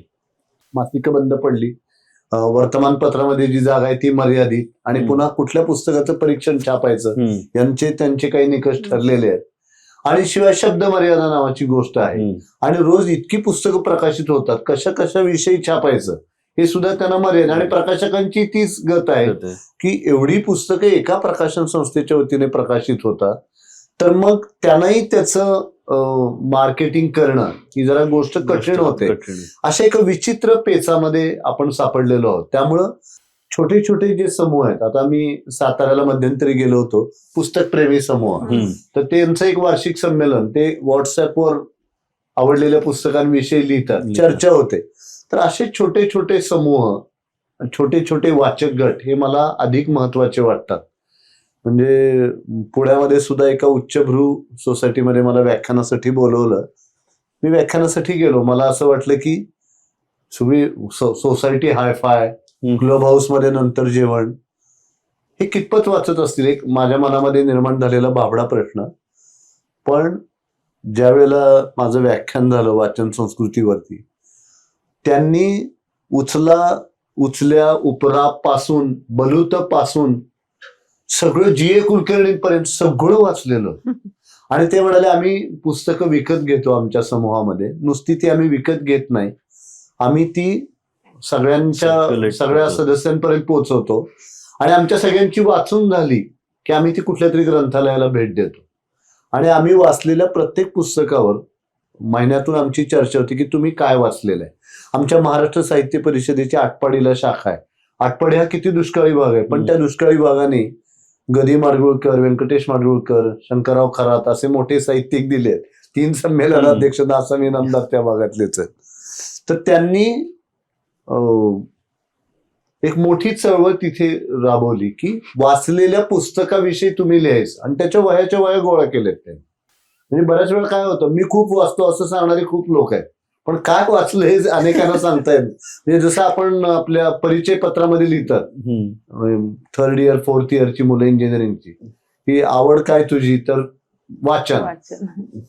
कुठल्या 5 लेखकांची नावं सांगता येत नाहीत, अशी एकूण परिस्थिती आहे. पण हे जे छोटे छोटे गट प्रयोग करतायत हे मला खूप महत्वाचे वाटतात. आणि महाराष्ट्राची वाचन संस्कृती टिकवण्यामध्ये या गटांचं खूप मोठं योगदान आहे. दुसरा एक आता म्हणजे हा विषय चालू आहे म्हणून विषय घेते, एआयचा धोका वगैरे तर आपण म्हणतो, पण आमच्या प्रकाशन क्षेत्रामध्ये किंवा लेखक म्हणून सुद्धा आणखीन एक धोका आता काय झालाय माहितीये का, मुद्रणाचं खूप सोपं झालंय मुद्रण करणं. म्हणजे कोणीही टायपिंग केलं, मुखपृष्ठ एखादं काही डाउनलोड केलं की त्याचं पुस्तक तयार होऊ शकतं. अशी पुस्तक स्वतः पुस्तक करणारी आणि त्याचा भव्य कार्यक्रम करणारी खूप मंडळी आहेत. म्हणजे याचं पुढे काहीच होत नाही. आणि स्वतःच एक पुस्तक आपण स्वतः तयार करायचं, ते छापायचं, त्याचा एखादा कार्यक्रम करायचा, त्याच्या काही 100, कारण प्रिंट ऑन डिमांडला हल्ली 10 पुस्तकं पण छापून मिळतात, 100 पुस्तकं पण छापून मिळतात. पण शाश्वत जे काय आहे ते टिकलं पाहिजे, राहिलंच पाहिजे, यासाठी ही मंडळी प्रयत्न करताना दिसत नाही. त्यासाठी थोडे प्रकाशक आहेत, काही प्रकाशन संस्था बंद होण्याच्या मार्गावर आहेत, काही बंद झाल्या आहेत. आपला अख्खा जो काही स्टॉक असतो तो कुठेतरी 80-85% विकून त्यांनी या क्षेत्राला रामराम केलेला आहे. खूप जिल्ह्यांमध्ये पुस्तकाची दुकानं नाहीत. अर्ध्यापेक्षा जास्त जिल्ह्यामध्ये पुस्तकाचं एकही दुकान जिल्ह्याच्या ठिकाणी सुद्धा नाही. आणि हे फार गंभीर आहे. तुम्ही बघा जिल्ह्यांची लिस्ट काढून, त्या जिल्ह्यामध्ये दुकानच नाही. पुण्यामध्ये खूप प्रकाशन संस्था आहेत, काही मुंबईमध्ये आहेत, काही नागपूरमध्ये आहेत. पण तुम्ही जर भंडारा, गडचिरोली, वर्धा, मुक्तम हे जर तुम्ही बघितलं, जालना, परभणी, अकोला वगैरे, तर इथं एकही पुस्तकांचं दुकान तुम्हाला मिळत नाही. म्हणजे एकीकडे आपण हे सगळे विषय बोलतो, सोशल मीडिया आणि आत्ताच आपलं जागतिकीकरण, मराठी भाषेला अभिजात भाषेचा दर्जा मिळाला, आणि एकीकडं ही अवस्था. तर याचा कुठेतरी सुवर्ण मध्य आपल्याला या सगळ्यातून आता इथून पुढे काढता आला पाहिजे. आणि मला वाटतं शासनानं सुद्धा काहीतरी यामध्ये गांभीर्याने दखल घेऊन, म्हणजे मध्ये एक विषय होता की सरकारी जी ऑफिसेस किंवा दुकानं असतात, नगरपालिका किंवा तिथे जी जागा असते ती थोडीशी मिनिमम दरामध्ये वितरक किंवा प्रकाशक जे कोणी असतील त्यांना ती मिळावी. आमदार निवासच्या तिथं एक जागा तशी दिलेली आहे मनोविकास प्रकाशनला मुंबईमध्ये. तर असं काहीतरी जर भविष्यात आपण कर्नाटकात गेलात तर प्रत्येक बस स्थानकावर ग्रंथालय आपल्याला काय करता येईल.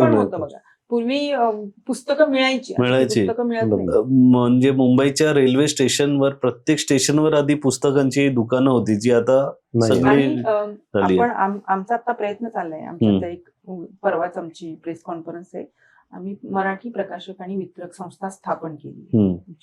तर त्यामध्ये आमचा पहिला मुद्दा हाच आहे, म्हणजे पुस्तकं ही जीवनावश्यक वस्तूमध्ये गेली पाहिजे. कारण आता तुमचा वही वगैरे ज्याच्यावरचा जीएसटी आहे तो त्यांनी काढून टाकला, जीवनावश्यक गोष्ट. आणि पुस्तकांच्यावरचा जीएसटी होता तो 12% होता कागदावरचा. पुस्तकांवर जीएसटी नाही, कागदांवर जीएसटी आहे, प्रिंटिंगवर आहे, बाइंडिंगवर आहे, सगळ्यांवर जीएसटी. तो जीएसटी मात्र कागदावरचा 12%वरून 18%वर केला. मग जर पुस्तकांच्या किमती वाढल्या तर ह्या दोष तुम्ही देणार कोणाला? कारण तो सगळा जर जीएसटीचा बघितला तर तो 54% जातोय जवळपास नुसता जीएसटी वरनं. आणि मग तुम्ही जर म्हणाल की 100 पानाचं पुस्तक 70 रुपयामध्ये मिळावं, शक्यच नाही.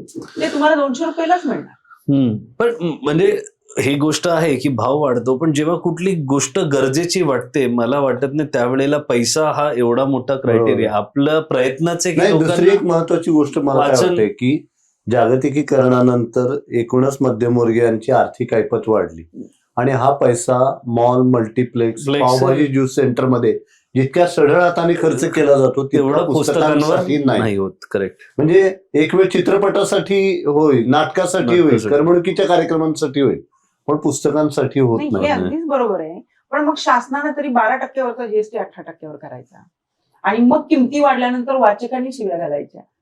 आता कुठेतरी पण मार्ग निघाला. ते दोन वेगळे आहेत. एक आहे शासनाने केलं ते, पण जसं सर बोलले 500 रुपयाचे सिनेमाचे तिकीट काढता येत. शासनाची मानसिकता मला सांगा ना, कोरोना नंतर मद्यालय प्रथम सुरू झाली आणि ग्रंथालय सुरू व्हावी यासाठी आम्हाला लढा द्यावा लागला. तर ही मानसिकता जर आपली असेल, साहित्य संस्कृतीला आपल्या इथे सगळ्यात खालचं स्थान असेल तर हे असंच घडणार आहे. आणि त्यामुळं आता साताऱ्यामध्ये संमेलन होत आहे.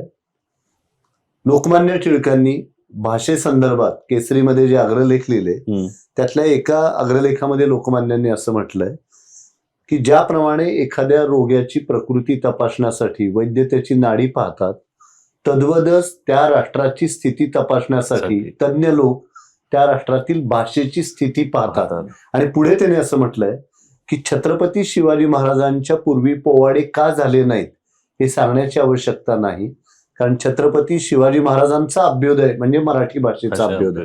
आणि त्यामुळं शासनाकडे जर इच्छाशक्ती असेल तर खूप काही गोष्टी घडू शकतात. आणि त्यामुळे त्यांची ही जबाबदारी आहे. नुसता सुधारणांचा रथ वेगाने वाढून चालणार नाही, धावून संस्कृतीने त्याचं सारथ्य केलं पाहिजे. आणि ही संस्कृती म्हणजे वाचन संस्कृती, कलेचं क्रीडेचं संवर्धन करणारी संस्कृती.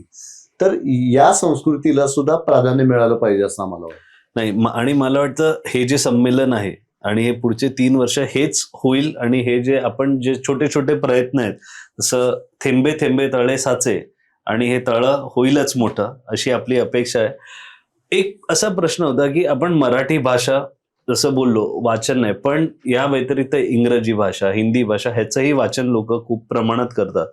एवढं मोठं आपलं संमेलन होतं, त्याच्यात एक 5% 10% अशा लोकांना म्हणजे दुसऱ्या भाषेच्या ह्यांना आणून का सांगतोय, कारण ते भाषा वाचणारे ज्यांना वाचनाची आवड आहे आपण त्या लोकांना आणतोय आणि त्यांना मराठी साहित्याशी परिचयही करून देतोय.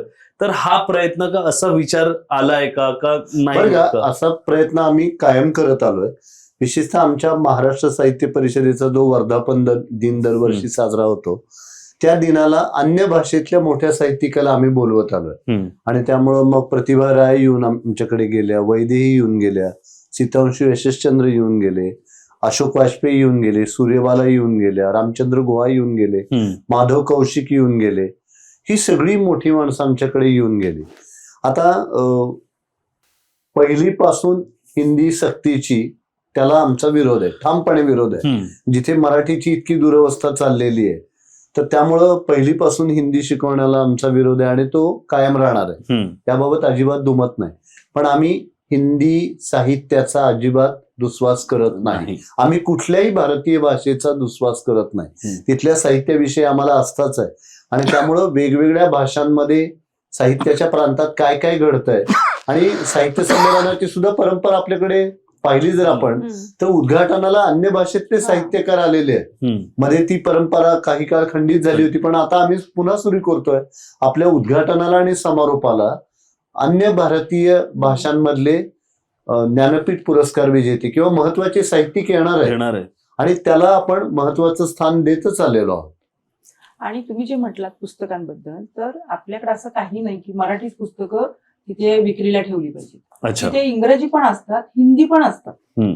बरं, म्हणजे म्हणजे आहेत आहेत. ते, म्हणजे असं एक हो. इम्प्रेशन की मराठी भाषा नाही, संमेलन असं तर नाही, असं असलं तरी सगळ्या भाषेचे लोक नाही. येऊन बरेचसे त्यांनी आता छोटी मुलं सुद्धा इंग्रजी पुस्तकं इंग्लिशच वाचतात. पुस्तकं वाचतात. बरे तरुण वर्ग आहे तो इंग्रजीच कादंबऱ्या किंवा व्यक्तिमत्व विकासाची पुस्तकं मागतात, त्यामुळे ती असतातच. आता वाचनाच्या निमित्ताने निघालंय म्हणून आम्ही महामंडळ म्हणून एक उपक्रम हातामध्ये घेतलाय. हम्म. आपल्याकडे काय होतं की साहित्य संमेलन झाल्यानंतर एक बातमी येते, साहित्य संमेलनात 4 कोटीची पुस्तक विक्री झाली.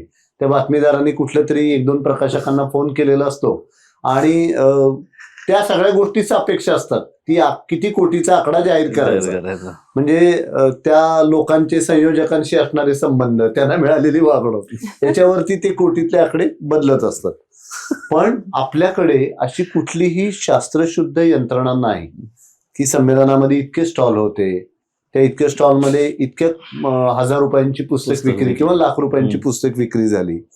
त्यात ललित साहित्याची पुस्तकं म्हणजे कथा, कविता, कादंबरी, नाटक ही इतकी विकली गेली, विज्ञानाची इतकी विकली गेली, माहितीपर इतकी विकली गेली, पालकत्वाची इतकी विकली गेली, आरोग्यविषयक ज्याला आपण ज्ञानलक्षी साहित्य असं म्हणतो. तर हे कुठंतरी महाराष्ट्रासमोर त्याचं खरं चित्र आलं पाहिजे की म्हणजे आपल्याकडे विचारांचे 2 प्रवाह आहेत. म्हणजे काही लोक ओरडतायत की पुस्तकं विकली जात नाही आणि अक्षरधारासारखे जे वितरक आहेत ते असं म्हणतात की आम्ही वाचकांपर्यंत पोहोचायला कमी पडतोय. म्हणजे 2 टोकाच्या प्रतिक्रिया आहेत या.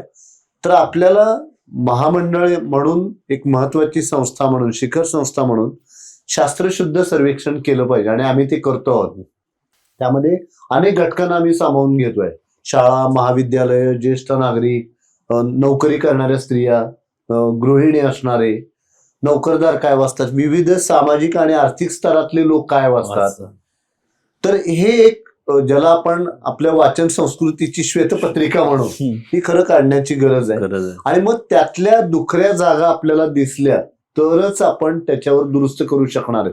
अन्यथा आपण वर्षानुवर्ष ही चर्चा करतो. मराठी जगते की मरते याची चर्चा राजवाड्यांच्या पासून सुरू आहे आणि ती आजही आपण करतो. साहित्य संमेलनामध्ये परिसंवाद असतोच. यावेळेस संमेलन त्याला अपवाद आहे, आपण वेगळा विषय दिला, अभिजात नंतरची मराठी, संधी आणि आव्हाने. पण आपल्या संमेलनामध्ये आपल्या भाषेविषयी आपण चर्चा करतो आणि ती या अंगाने केली जाते. तर वाचन संस्कृतीचं सर्वेक्षण आपण केलं पाहिजे आणि हे खरं चित्र, आणि मग आपल्याला या दुखऱ्या जागा आहेत तर यामध्ये साहित्य संस्थांची जबाबदारी कुठली, शासनाची कुठली, शाळा महाविद्यालयांची कुठली ही निश्चित करता येईल. पण ते चित्र आपल्यासमोर येणं फार गरजेचं आहे. म्हणून 100व्या संमेलनाच्या निमित्ताने महाराष्ट्राच्या वाचन संस्कृतीचं शास्त्रशुद्ध सर्वेक्षण करून तो अहवाल आपण महाराष्ट्रासमोर ठेवतो. वा वा, खरंच म्हणजे ह्या सगळ्या गोष्टी, चला तुम्ही आलाय शेवटी आणि हे सुरू झालंय, ह्याच गोष्टीचं आज आपण कौतुक करूया. आणि अजूनही एक गोष्ट आम्ही सांगतो तुम्हाला, 100व्या निमित्ताने आम्ही काय करणार आहोत. 100व्या संमेलनाच्या निमित्ताने आम्ही 3 महत्वाचे प्रकल्प हातामध्ये घेतलेले आहेत. साहित्य संमेलन हा मराठी समाजाचा वाङ्मयीन उत्सव आहे आणि संमेलनाचे अध्यक्ष हे मराठी समाजाचं वैचारिक नेतृत्व करतात अशी भावना समाजमनामध्ये आहे. म्हणून अध्यक्षीय भाषणाविषयी इतकी चर्चा होते. दोन्ही बाजूने होते, म्हणजे विरोधातही होते, त्यांच्या बाजूनी समर्थन करणारी होते. तर 100 वर्षामध्ये 100वं संमेलन होत असताना या 99 वर्षामध्ये संमेलनाध्यक्षांच्या भाषणांमधून ज्या राजकीय आणि सामाजिक भूमिका घेतल्या गेल्या त्याविषयीचं एक पुस्तक आम्ही काढतो आहोत. 100 कारण काय, काळाच्या वेगवेगळ्या टप्प्यावर, म्हणजे सावरकरांनी सुद्धा सांगितलं लेखण्या मोडा आणि बंदूक हातामध्ये घ्या, आणि राजा तू चुकतोयस असं सुद्धा बडोद्याला लक्ष्मीकांत देशमुखांनी सांगितलं. तर या ज्या काही राजकीय आणि सामाजिक भूमिका संमेलनाध्यक्षांनी घेतल्या तर ते एक पुस्तक आपण करतो. संमेलनाध्यक्षांनी ज्या वाङ्मयीन भूमिका मांडल्या त्याविषयीचं एक पुस्तक आपण करतो. आणि तिसरं म्हणजे त्यांनी ज्या सांस्कृतिक भूमिका मांडल्या काळाच्या वेगवेगळ्या टप्प्यावरती, अशी 3 महत्वाची पुस्तकं की जी 3 मोठ्या अभ्यासक याच्यावरती काम करतायत. तर अशी 3 पुस्तकं ही 100व्या संमेलनाच्या निमित्ताने महामंडळाच्या वतीने आपण प्रकाशित करतो आहोत. आणि त्यातून मग अध्यक्षांनी भूमिका घेतली की नाही त्याचं सुद्धा एक चित्रण, म्हणजे अध्यक्षांनी भूमिका घेतली पाहिजे असं समाजाला वाटणं हे या संमेलनाचं यश आहे असं मला वाटतं. आणि म्हणून या संमेलनावर टीका करणारी खूप खूप मंडळी आहे. आणि शेवटी यशवंतराव चव्हाण साहेबच असं म्हणत असत की सार्वजनिक जीवनामध्ये हारापेक्षा प्रहारच अधिक मिळतात आणि ते छातीवरती घ्यायचे नसतात तर पाठीवरती घेऊन वागवायचे असतात. या संमेलना इतकी टीका अन्य कुठल्याही संमेलनावर झाली नाही, पण या संमेलना इतकी चर्चाही कुठल्या संमेलनाची होत नाही हे देखील वैशिष्ट्य आहे. आणि या संमेलनावर टीका करणाऱ्यांना अजूनही पर्यायी आदर्श संमेलन उभं करता आलेलं नाही. आणि त्यामुळं हे मुठभरांचं आहे म्हणून टीका केली जाते, पण याला इतका उदंड प्रतिसाद का मिळतो याचं देखील समाजशास्त्रीय चिंतन होणं गरजेचं आहे असं मला वाटतं.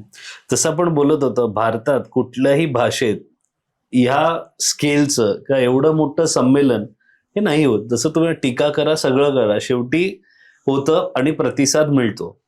प्रतिसादवरून सर मी तुमच्याकडे येतो. आता आपण एवढं बोललोय, परत महाराष्ट्रात येतोय, आपण ऑफ द कॅमेरा बोललो की ह्या वेळेला जी गर्दी आहे अत्यंत, म्हणजे तुम्हीच तो नंबर सांगा, आम्ही सांगतही नाही, जी अपेक्षा आहे त्या गर्दीला मॅनेज करणं आणि ते नियोजन हे पण तेवढंच महत्वाचं आहे. तर लोक जे येणार आहेत, अख्ख्या महाराष्ट्राभरातून येणार आहे, काही महाराष्ट्राच्या बाहेरूनही येतील, तर त्यांच्यासाठी आज काय, त्यांना कुठल्या गोष्टीची काळजी घ्यायला पाहिजे, कसं काय नियोजन असणार आहे, ह्याबद्दल आम्हाला थोडं 2-3 गोष्टी आहेत की आता मुख्यमंत्री किंवा हे सगळे लोक ज्यावेळेस येतात त्यावेळेस त्याचा त्रास येणाऱ्या रसिकांना होतो. म्हणून आम्ही वेगळ्या प्रवेशद्वारानं थेट मुख्य मंडपातच व्हीआयपी लोक येतील अशी व्यवस्था केलेली आहे. त्यामुळे व्हीआयपी कल्चरचा त्रास हा सामान्य रसिकांना होणार नाही. ती उगाच तिथं व्हीआयपी लोक आहेत, येता जाता अडवलं जाईल, अमुक होईल, अशा गोष्टी आपल्याला संमेलनामध्ये दिसणार नाहीत. व्हीआयपी लोक वेगळ्या मार्गाने येतील आणि सामान्य रसिकांसाठी 2 मार्ग ठेवलेले आहेत आम्ही. म्हणजे मुख्य शाहू स्टेडियमच्या दरवाजातून एक मार्ग येणार आहे, मागच्या पोलीस ग्राउंडमधून एक मार्ग येणार आहे. म्हणजे दोन्ही बाजूनं रसिक येतील. संमेलनाच्या जवळपासच पार्किंगची व्यवस्था आपण केलेली आहे. म्हणजे साधारण एक 300 ते 400 मोठ्या गाड्या पार्किंग मध्ये बसू शकतील आणि दुचाकी साधारण 1000 गाड्या बसू शकतील, इतकी पार्किंगची मोठी व्यवस्था आपण उभी करत आहोत तिथं. त्यामुळं सामान्य रसिकांना सहजतेनं तिथं सगळीकडं त्यांचा वावर राहील. आणि मुख्य मंडपापाशी जे आपण गणपती विक्रीचे स्टॉल केलेले आहेत तिथं कुठेही आपण खाण्याचे स्टॉल वगैरे काही ठेवलेले नाही. त्याची सगळी व्यवस्था वेगळ्या ठिकाणी केलेली आहे. त्यामुळे सामान्य रसिकांचा वावर चांगला राहील. आणि आम्हाला असा अंदाज आहे की रोज 1 लाख लोक त्या संमेलनाच्या स्थळाला भेट देतील. म्हणजे 4 दिवसात 3.5-4 लाख लोक तिथं भेट देतील. इतकी गर्दी तिथं होईल. म्हणजे तुफान गर्दीचं संमेलन हे असणार आहे अशी आमची व्यवस्था आहे. सामान्य रसिक स्वतःहून या संमेलनाकडे येईल इतकी चर्चा घडवण्यात आम्ही त्यामध्ये यशस्वी झालेलो आहोत. नाही, नक्कीच होईल. ह्या सगळ्यामध्ये एक होता, शिवेंद्रराजे भोसले आपले स्वागत अध्यक्ष आहेत. उदयनराजे भोसलेंबद्दल म्हणजे ते कुठले, कधी येणार आहेत ह्याबद्दल काही बोलणं नाही झालं तर नक्की काय? शिवेंद्रराजे आणि उदयनराजे यांच्याविषयी महाराष्ट्राला किंवा मराठी भाषिकांना एक आकर्षण आहे. म्हणजे दोघांची मैत्री आणि दोघांचं शत्रुत्व याची सुद्धा चर्चा होते. मी संपादक आहे एका दैनिकाचा, त्यामुळे माझे दोन्ही राजांशी अत्यंत उत्कृष्ट असे संबंध आहेत. म्हणजे दोन्ही राजांमध्ये कधी समन्वयाची जरी वेळ आली तर तेही काम मी केलेलं आहे. म्हणजे 2 राजांमधल्या संघर्षाचाही मी साक्षीदार आहे आणि मनोमिलनाच्या शिल्पकारांमधला एक घटक सुद्धा मी आहे. त्यामुळे दोन्ही राजांशी माझे संबंध आहे. ज्यावेळेस संमेलन मिळालं तेव्हा स्वतःहून उदयनराजांचा मला फोन आला की तुला काय मदत पाहिजे. उदयनराजांचा सहभाग ह्याच्यामध्ये आहे. म्हणजे विश्वास पाटील अध्यक्ष झाल्यानंतर एक वादळ सुद्धा उठलेलं होतं. त्याच विश्वास पाटलांना दोन्ही राजांनी पाठिंबा दिला. विश्वास पाटलांच्या बद्दल काही वेगळी चर्चा करू नका म्हणून. शिवाय संमेलनाच्या कार्यालयाच्या उद्घाटनाला उदयनराजे आणि शिवेंद्रराजे बरोबर हजर होते. म्हणजे दोन्ही राजांच्या उपस्थितीत संमेलनाच्या कार्यालयाचं उद्घाटन केलं आणि ते उद्घाटन तरुण साहित्यिकाच्या हस्ते झाले. डॉक्टर आशुतोष जावडेकरांच्या हस्ते. जे आशुतोष जावडेकरांना आम्ही सांगितले की आता ज्येष्ठांबरोबर तरुणांना सुद्धा आपण संमेलनाच्या महत्वाच्या कार्यक्रमामध्ये मान दिला पाहिजे. मग तुम्हाला आश्चर्य वाटेल, उद्घाटनाची फीत कापताना दोन्ही राजे, मी संयोजक म्हणून पुढं, आशुतोष जावडेकर, बाहेरचे भरत गोगावले मंत्री आमच्या जिल्ह्याचे, आम्ही 3 पुढे होतो, आमच्या मागं दोन्ही राजे उभे होते. ते म्हणजे तुम्ही वा. तिघं उभे राहा पुढे आम्ही तुमच्या पाठीशी पाठी हे दोन्ही राजे आमच्या पाठीशी उभे. पाठीशी आहे. आणि चांगल्या कामामध्ये शिवेंद्रराजेंबरोबर उदयनराजे सुद्धा आमच्या पाठीशी आहे. म्हणजे सांगायची गोष्ट अशी की मनोमिलनाची सत्ता सातारा नगरपालिकेमध्ये होती. सातारा नगरपालिका ही एकमेव नगरपालिका आहे की मराठी भाषा पंधरवडा जो आम्ही महाराष्ट्र साहित्य परिषदेच्या शाहूपुरी शाखेमार्फत साजरा करतो त्याची भागीदार संस्था सातारा नगरपालिका आहे. ही देशातली एकमेव नगरपालिका आहे की जी मराठी भाषेचा पंधरवडा साजरा करण्यासाठी निधी देते आणि त्या कार्यक्रमासाठी ती मदत करते. म्हणजे आता सुद्धा सातारा नगरपालिका कदाचित देशातली एकमेव नगरपालिका ठरेल की जी ह्या उत्सवासाठी निधी खर्च करणार आहे. सगळ्या शहराची आमची सजावट सुरू आहे. काही लेखन करणाऱ्या पुतळे आम्ही उभे करतोय. शहरभर आम्ही कमानी नगरपालिकेच्या माध्यमातून उभ्या करतोय. दोन्ही राजांची सत्ता आहे पण सांस्कृतिक कामासाठी कुठेही काही कमी पडणार नाही ही भूमिका शिवेंद्रराजेंनी इतकीच उदयनराजेंनी घेतलेली आहे. आणि व्यासपीठावर शिवेंद्रराजेंबरोबर उदयनराजे उद्घाटनाच्या कार्यक्रमाला असणार आहेत. म्हणजे उदयनराजेंचा सहभाग ग्रंथदिंडी आणि उद्घाटनाच्या कार्यक्रमामध्ये असणार आहे. म्हणजे उदयनराजेंचा वावर तुम्हाला तिथं संमेलनामध्ये दिसेल. म्हणजे जरी दोन्ही राजांमध्ये संघर्ष असला आणि मनोमिलन असलं तरी त्याचा परिणाम कुठं काही संमेलनावर झालेला आपल्याला पाहायला मिळणार नाही. म्हणजे उदयनराजेंची भूमिका तेवढी स्वायत्त आहे. म्हणजे असं शिवेंद्रराजे स्वागताध्यक्ष तर मी तिकडे कशाला येऊ अशी भूमिका उदयनराजेंची नाही.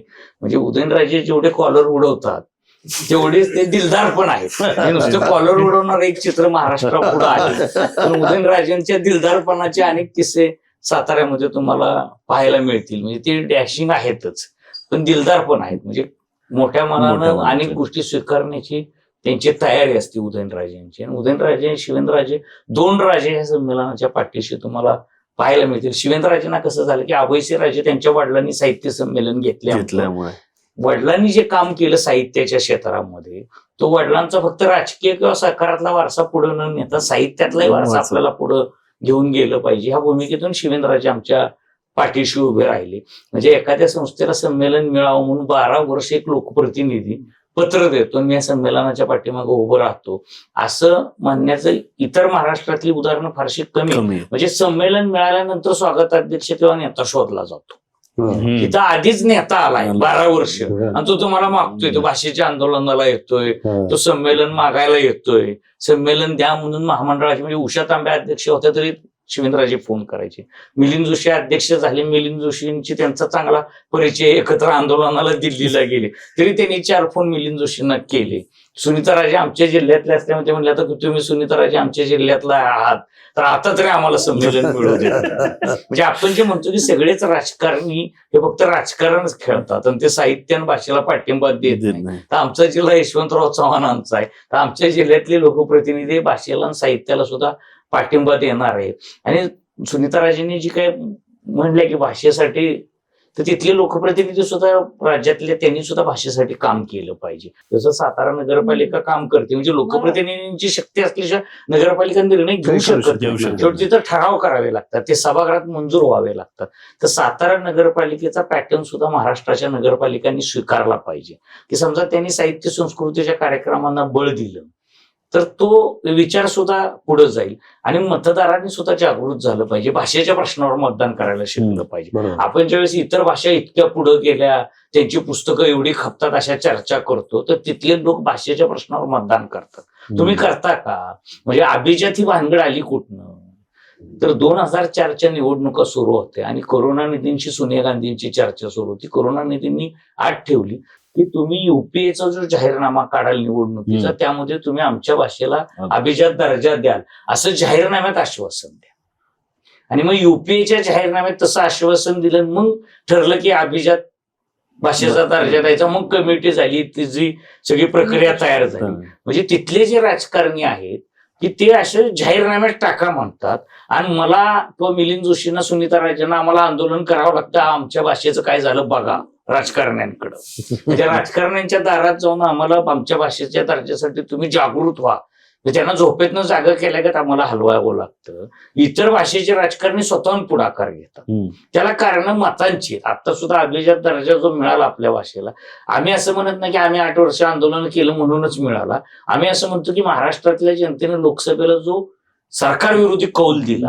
आणि मग देवेंद्र फडणवीस महाराष्ट्राचे मुख्यमंत्री सांगत होते की 3% मतं आम्हाला हवी आहे. तर ते 3% मतांमध्ये मग आमची सुद्धा काहीतरी भाषेच्या प्रश्नावर सुद्धा 0.10-20 वगैरे होऊ शकतात असं त्यांना झालं असावं. लाडक्या बहिणींसारखं बाबा ह्यांना सुद्धा देऊन हे बी काही थोडी नाराजी वगैरे निघेल. तर तसा मतदारांनी सुद्धा आग्रह धरला पाहिजे की भाषेच्या प्रश्नावर तुम्ही, कुठला लेखक तरी विचारतो का की मी तुला मत देतो भाषेच्या प्रश्नावर काय करणार? प्रकाशक तरी विचारतो का? सगळ्या जबाबदाऱ्या काही साहित्य संस्थांच्या नाहीये. प्रकाशकांनी विचारावं नगरसेवकाचा ओरडा आल्यावर की पुस्तक विकण्यासाठी महानगरपालिकेकडनं काही योजना राबवणार आहेस का? लाडक्या बहिणीला जसे पैसे पाठवतोस तसं आता तुम्ही बघा ट्रेंड असतो, इकडे यात्रेला नेलं, तिकडे देवदर्शनाला दिवाळी पाकिट दिवाळी पाकिटात पाठवली फराळाची, तर फराळाच्या पाकिटाची पुस्तकं पाठवशील का? तर तुला माझं मत. लेखकांनी कवींनी आग्रह धरला पाहिजे माझी 100 पुस्तकं पाठव म्हणून. असा आग्रह नको. वार्डातलीच पाठवली जाते. वार्डातलीच पाठवू देत, वार्डातली पाठवू देत. कुठली तरी पुस्तकं कुठल्या कुठल्या मार्गाने गेली पाहिजे. मतदारांना सुद्धा आग्रह धरण्याची गरज आहे. म्हणजे मग लेखकांना सुद्धा उत्पन्न वाढेल, त्यांना सुद्धा मानधन मिळेल. तर ही सगळी व्यवस्था बदलण्याचं काम फक्त महाराष्ट्र साहित्य परिषद करू शकत नाही. तर त्याच्यासाठी लेखक, प्रकाशक, साहित्य संस्था आणि वाचक सगळ्यांनी आग्रह धरला पाहिजे की भाषेच्या प्रश्नावर तुम्ही काम करणार असला तर आम्ही मतं देऊ. म्हणजे भविष्यात असं काम करायला लागेल की भाषेच्या प्रश्नावर तुम्ही लोकजागृती केली पाहिजे की भाषेच्या प्रश्नावर लोकप्रतिनिधींना मतदान करा, जो भाषेसाठी काम करेल त्यालाच मत द्या. असं महामंडळाने सुद्धा पत्रक काढलं पाहिजे. म्हणजे जरी मी महामंडळाचा कोषाध्यक्ष असतो तर निवडणूक आली की महामंडळाने पत्रक काढलं पाहिजे की मराठी भाषेसाठी जो पक्ष काम करेल त्यालाच आम्ही मत देऊ. नाही, मराठी भाषेसाठी काम केलं की मग मागे भुंगे लागतात. हा, भुंगे लागतात लगेच. मग तुमचे संस्था प्रशासक नेमू, तुम्ही हिंदीला विरोध केला की तुम्हाला दाखवून देऊ, अशा प्रकारे सुद्धा सरकारची भावना आहे. आणि महाराष्ट्र धर्म भाषणातनं सांगितला जातो तो पाळला जात नाही. माझाच विचार ऐकला पाहिजे, तुझा विचार संपवून टाकी, ही एक नवीन पद्धत, नवीन भूमिका महाराष्ट्रात आलेली आहे. म्हणजे यशवंतराव चव्हाणांना व्यासपीठावर यायला दुर्गा भागवतांनी विरोध केला होता कराडच्या साहित्य संमेलनात. तर यशवंतराव असे म्हणाले होते की मी राजकीय वस्त्र हे बाजूला ठेवून आलो होतो, संमेलनाला आलो आहे. तर राजकारण्यांनी सुद्धा आपली विचार बाजूला घेतात की मी निष्पक्ष काम करीन, शपथ घेताना मी कुणाला भावनेनं कुणाच्या निर्णय घेणार नाही, पण विचार मांडताना दुसऱ्याचा विचार ऐकायचाच नाही, माझाच विचार खराय सांगायचं. आता आम्ही इथं बसलेलो उजवे नाही डावेही नाही, सर्वसमावेश असणं सुद्धा अवघड आहे, कारण डावे सुद्धा आम्हाला स्वीकारत नाहीत आणि उजवे सुद्धा आम्हाला आमचं म्हणत नाही. हे आमचं दुर्दैव आहे. म्हणजे आता जोशी सरांनी सांगितले की तारा बावळकर, फादर फ्रान्सिस दिब्रिट वगैरे अध्यक्ष झाले हे आम्हाला डावं ठरवलं जातं. अरुणा ढेरे, विश्वास पाटील झाले की उजवं ठरवलं जातं. आम्ही कुठलेही विचार झाले. आणि मी काय म्हणलं की महाराष्ट्रातला वैचारिक मोकळेपणा हरवत चाललेला आहे. म्हणजे मला सांगा की गदी माडगुळकरांच्या समग्र कथा संपादित करून त्याला उत्तम प्रस्तावना पुभा भावेने लिहिली. गदिमा हे कट्टर काँग्रेसचे गांधी भक्त, पुभा भावे हे सावरकर भक्त, हिंदुत्ववादी, पण विचारधारा कधी आड आली नाही. तर हा वैचारिक मोकळेपणाचा पण हरून बसलोय. म्हणजे आज शेजारी बसला तर हा कुठल्या विचारधारेचा आहे, डावे की उजवे. तर हे फार कठीण सगळी महाराष्ट्रातली परिस्थिती होऊन बसलेली आहे. आणि वैचारिक मोकळेपणा ज्या समाजामध्ये हरवतो त्या समाजाची वैचारिक उंची कधीही वाढू शकत नाही. हे वास्तव आपण स्वीकारलं पाहिजे. आणि दुसरं, लेखक असतील, कलावंत असतील, चित्रकार असतील, सगळ्यांचं ही सगळी साधना, प्रतिभा कशासाठी वापरायची? सत्याचा शोध घेण्यासाठीच वापरायची. सत्य डाव्याही बाजूचं नसतं, सत्य उजव्याही बाजूचं नसतं. सत्याला कुठलाही रंग नसतो. सत्य हिरव्या, पिवळ्या, निळ्या, भगव्या, केशरी, पांढऱ्या अशा कुठल्याही रंगाचं नसतं. सत्य कधीही बहुमतात नसतं, ते नेहमी अल्पमतात असतं. म्हणून त्याचं मोल थोडंही कमी होत नाही. त्यामुळं आपल्या साहित्य विश्वाची एक जबाबदारी आहे की आपण सत्याची पाठराखण केली पाहिजे. आज दुर्दैवाने काय झालंय, आपण कुठल्या तरी विचारधारेचा झेंडा खांद्यावरती घेतल्याशिवाय आपलं अस्तित्वच टिकणार नाही, अशी जी लेखकांना भीती वाटायला लागली आहे, तो त्यांच्या प्रतिभेचा पराभव आहे असं मला वाटतं. त्यांनी सत्याचा झेंडा खांद्यावरती घेतला पाहिजे. आणि राजकारण जीवनाच्या सर्व क्षेत्रामध्ये ते अपरिहार्य आहे. राजकारणाची सुरुवात आपल्या घरापासूनच होते आणि राजकारणात तर त्याचा कडेलोट होताना दिसतो. पण राजकारण म्हणजे सर्वस्व नाही, तो जीवनाचा एक भाग आहे. राजकारणामध्ये सत्ता मिळवणं हाच एकमेव हेतू असतो राजकारणाचा, आणि सर्जनाचा हेतू समाजाला निर्मितीचं बळ देणं हा आहे. निर्मितीतून बळ देणं हा सर्जनाचा हेतू आहे. तर त्यामुळं सर्जनशीलता ही कधीही राजकारणापेक्षा अधिक वेगळी आणि समाजाचं नैतिक भावनिक बळ वाढवणारी हे आपण लक्षामध्ये घेतलं पाहिजे. आणि त्यामुळं कुठे राजकारण करायचं, कुठे करायचं नाही, याच्या सुद्धा काही गोष्टी ठरवल्या पाहिजेत. आणि आज आम्ही संस्था चालवतोय, साहित्य परिषद, साहित्य महामंडळ. सध्या संस्था चालवणं सुद्धा फार कठीण गोष्ट झालेली आहे. म्हणजे जे बाहेर असतात त्यांना असं वाटतं की हे सगळं वाईटच चाललेलं आहे, इथं काही चांगलं घडतच नाही. आणि जे आत असतात त्यांना या सगळ्या बाहेरच्या गोष्टींचा त्रास सहन करावा लागतो. आणि दुसरं म्हणजे काय आहे की संस्थात्मक कामासाठी तुम्हाला वेळ द्यावा लागतो. आता आम्ही समजा रोज 2 तास देतो, महिन्याला 7 तास, वर्षाला 720 तास, 5 वर्षाच्या कालावधीमध्ये 6,000 तास. तर 5,000 रुपयाची देणगी फार देणं सोपं आहे. 5,000 तास आपल्या आयुष्यातले संस्थात्मक कामासाठी देणं.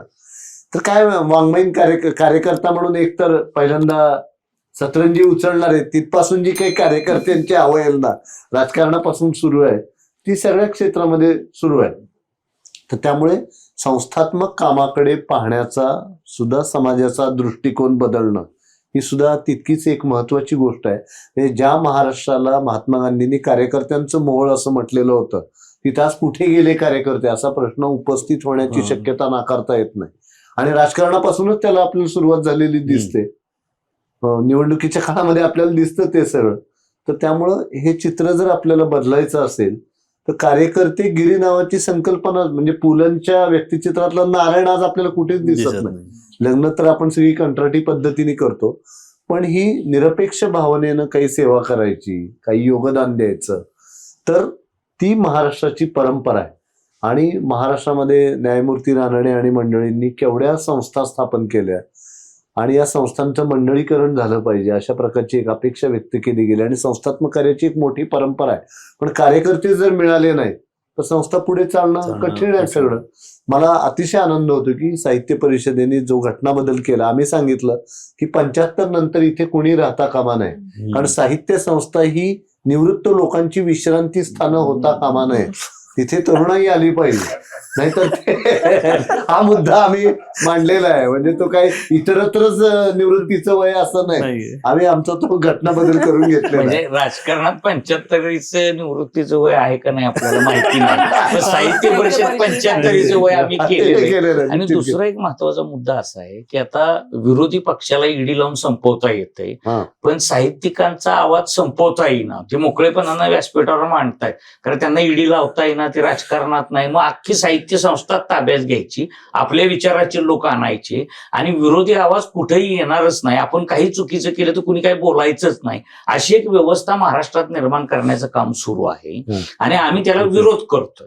म्हणजे आम्ही काय म्हणतोय, पक्ष कुठलाही सत्तेत असू दे, आम्हाला कुठल्याही पक्षाला आमचा विरोध नाही, पण कुठलाही विचार दाबण्यासाठी अख्खी संस्थाच गिळंकृत करायची, त्याच्यावर महाराष्ट्रामध्ये संस्कृती नव्हती. इतक्या पक्षांची सरकार आली आणि गेली, पण संस्था आणि हिंदीला विरोध केला तर तुम्ही इंग्रजीला का केला नव्हता? तुम्ही आम्ही इंग्रजीला केला, सरकारांनी ऐकलं नाही. त्यावेळेला बहुमत वापरून तुम्ही पहिलीपासून इंग्रजी सक्तीची केली, पण साहित्य संमेलनामध्ये त्याचे पडसाद उमटलेले आहेत.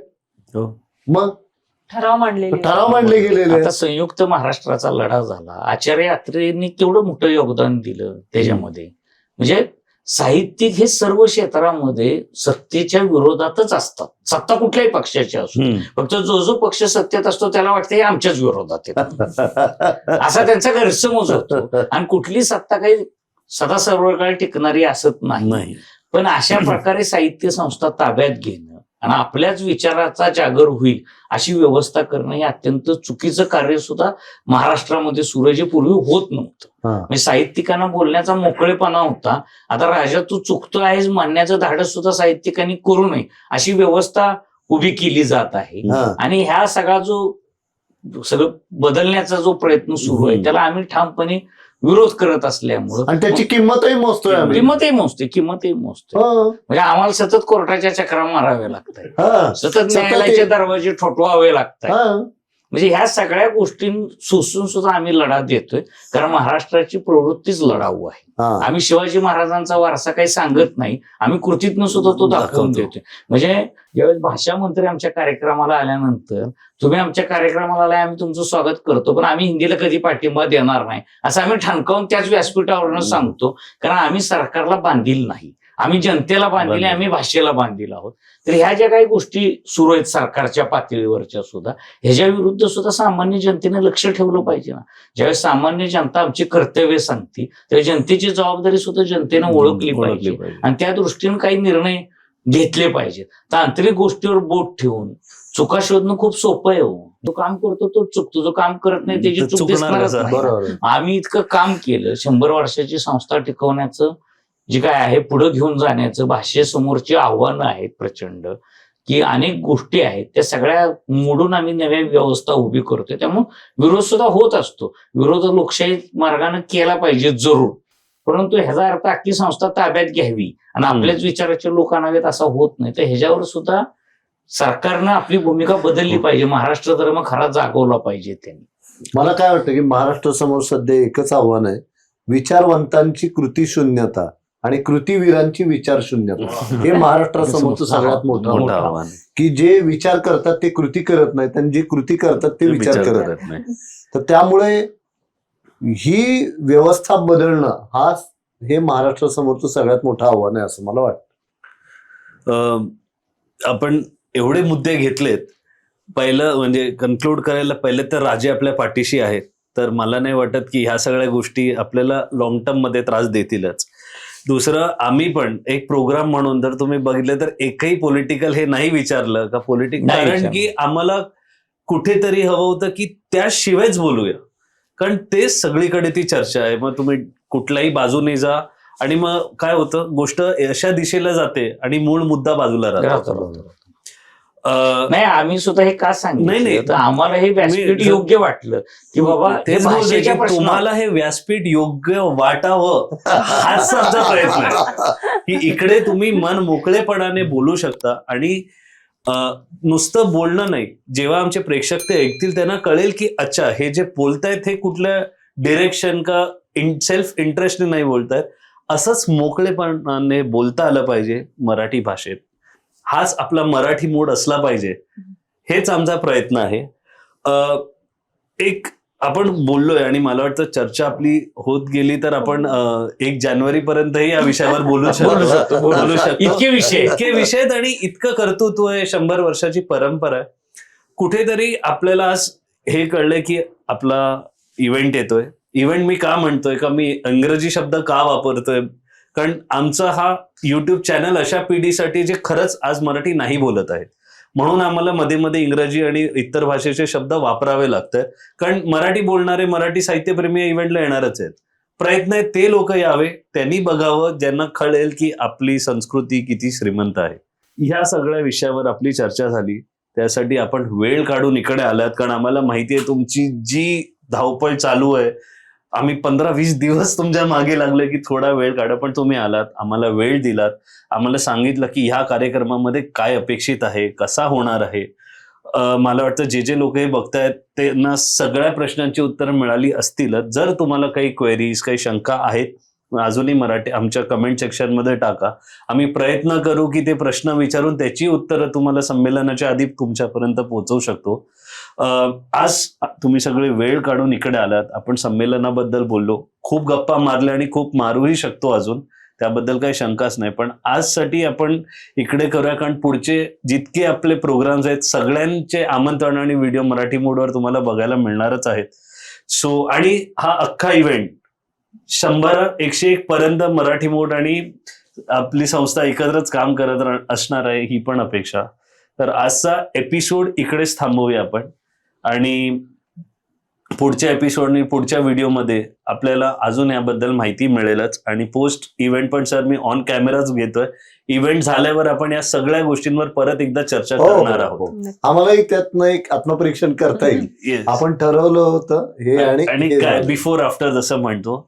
तर सर आज मॅडम तुम्ही सगळे आलात, तर मिलिंद जोशी सर, विनोद कुलकर्णी सर आणि सुनीता मॅडम खूप खूप खूप धन्यवाद मराठी मोडच्या व्यासपीठावर आल्यासाठी. तर जाण्याच्या आधी जसं मराठी मोड आपला चॅनल आहे, मराठी उद्योजक जे आहेत त्यांच्यासाठी पण आम्ही एक प्लॅटफॉर्म केलाय. तर हा एक एनस्टाईल नावाचा ब्रँड आहे. हा एकदम अर्बन म्हणजे युथला कनेक्ट करणारा ब्रँड आहे, जे बरेच प्रोडक्ट आहेत. जर प्रेक्षक पण बघत आहेत, तुम्ही हा विकत घेऊ शकता. पण आमच्या गेस्टसाठी सर आमच्याकडून एक गिफ्ट हॅम्पर आहे. शॅम्पू, सलून, स्क्रब, आता जे टॅन वगैरे सगळे आहेत, वापरून आम्हाला जर तुम्ही प्रतिक्रिया दिली तर आम्ही उद्योजकापर्यंत पोहोचू की आज ते प्रोडक्ट काय नाही. हे सगळंच कामाचं आहे आणि आय एम शुअर तुम्ही नाही तर मॅडमला फॅमिलीमध्ये जास्त काम आता सर तुम्ही पण घरी गेल्यावर हो, देऊ ना. थोडे ब्राउनी पॉइंट्स येतीलच. सो येस, सो एनस्टाईल, थँक्यू व्हेरी मच. जय हिंद, जय महाराष्ट्र.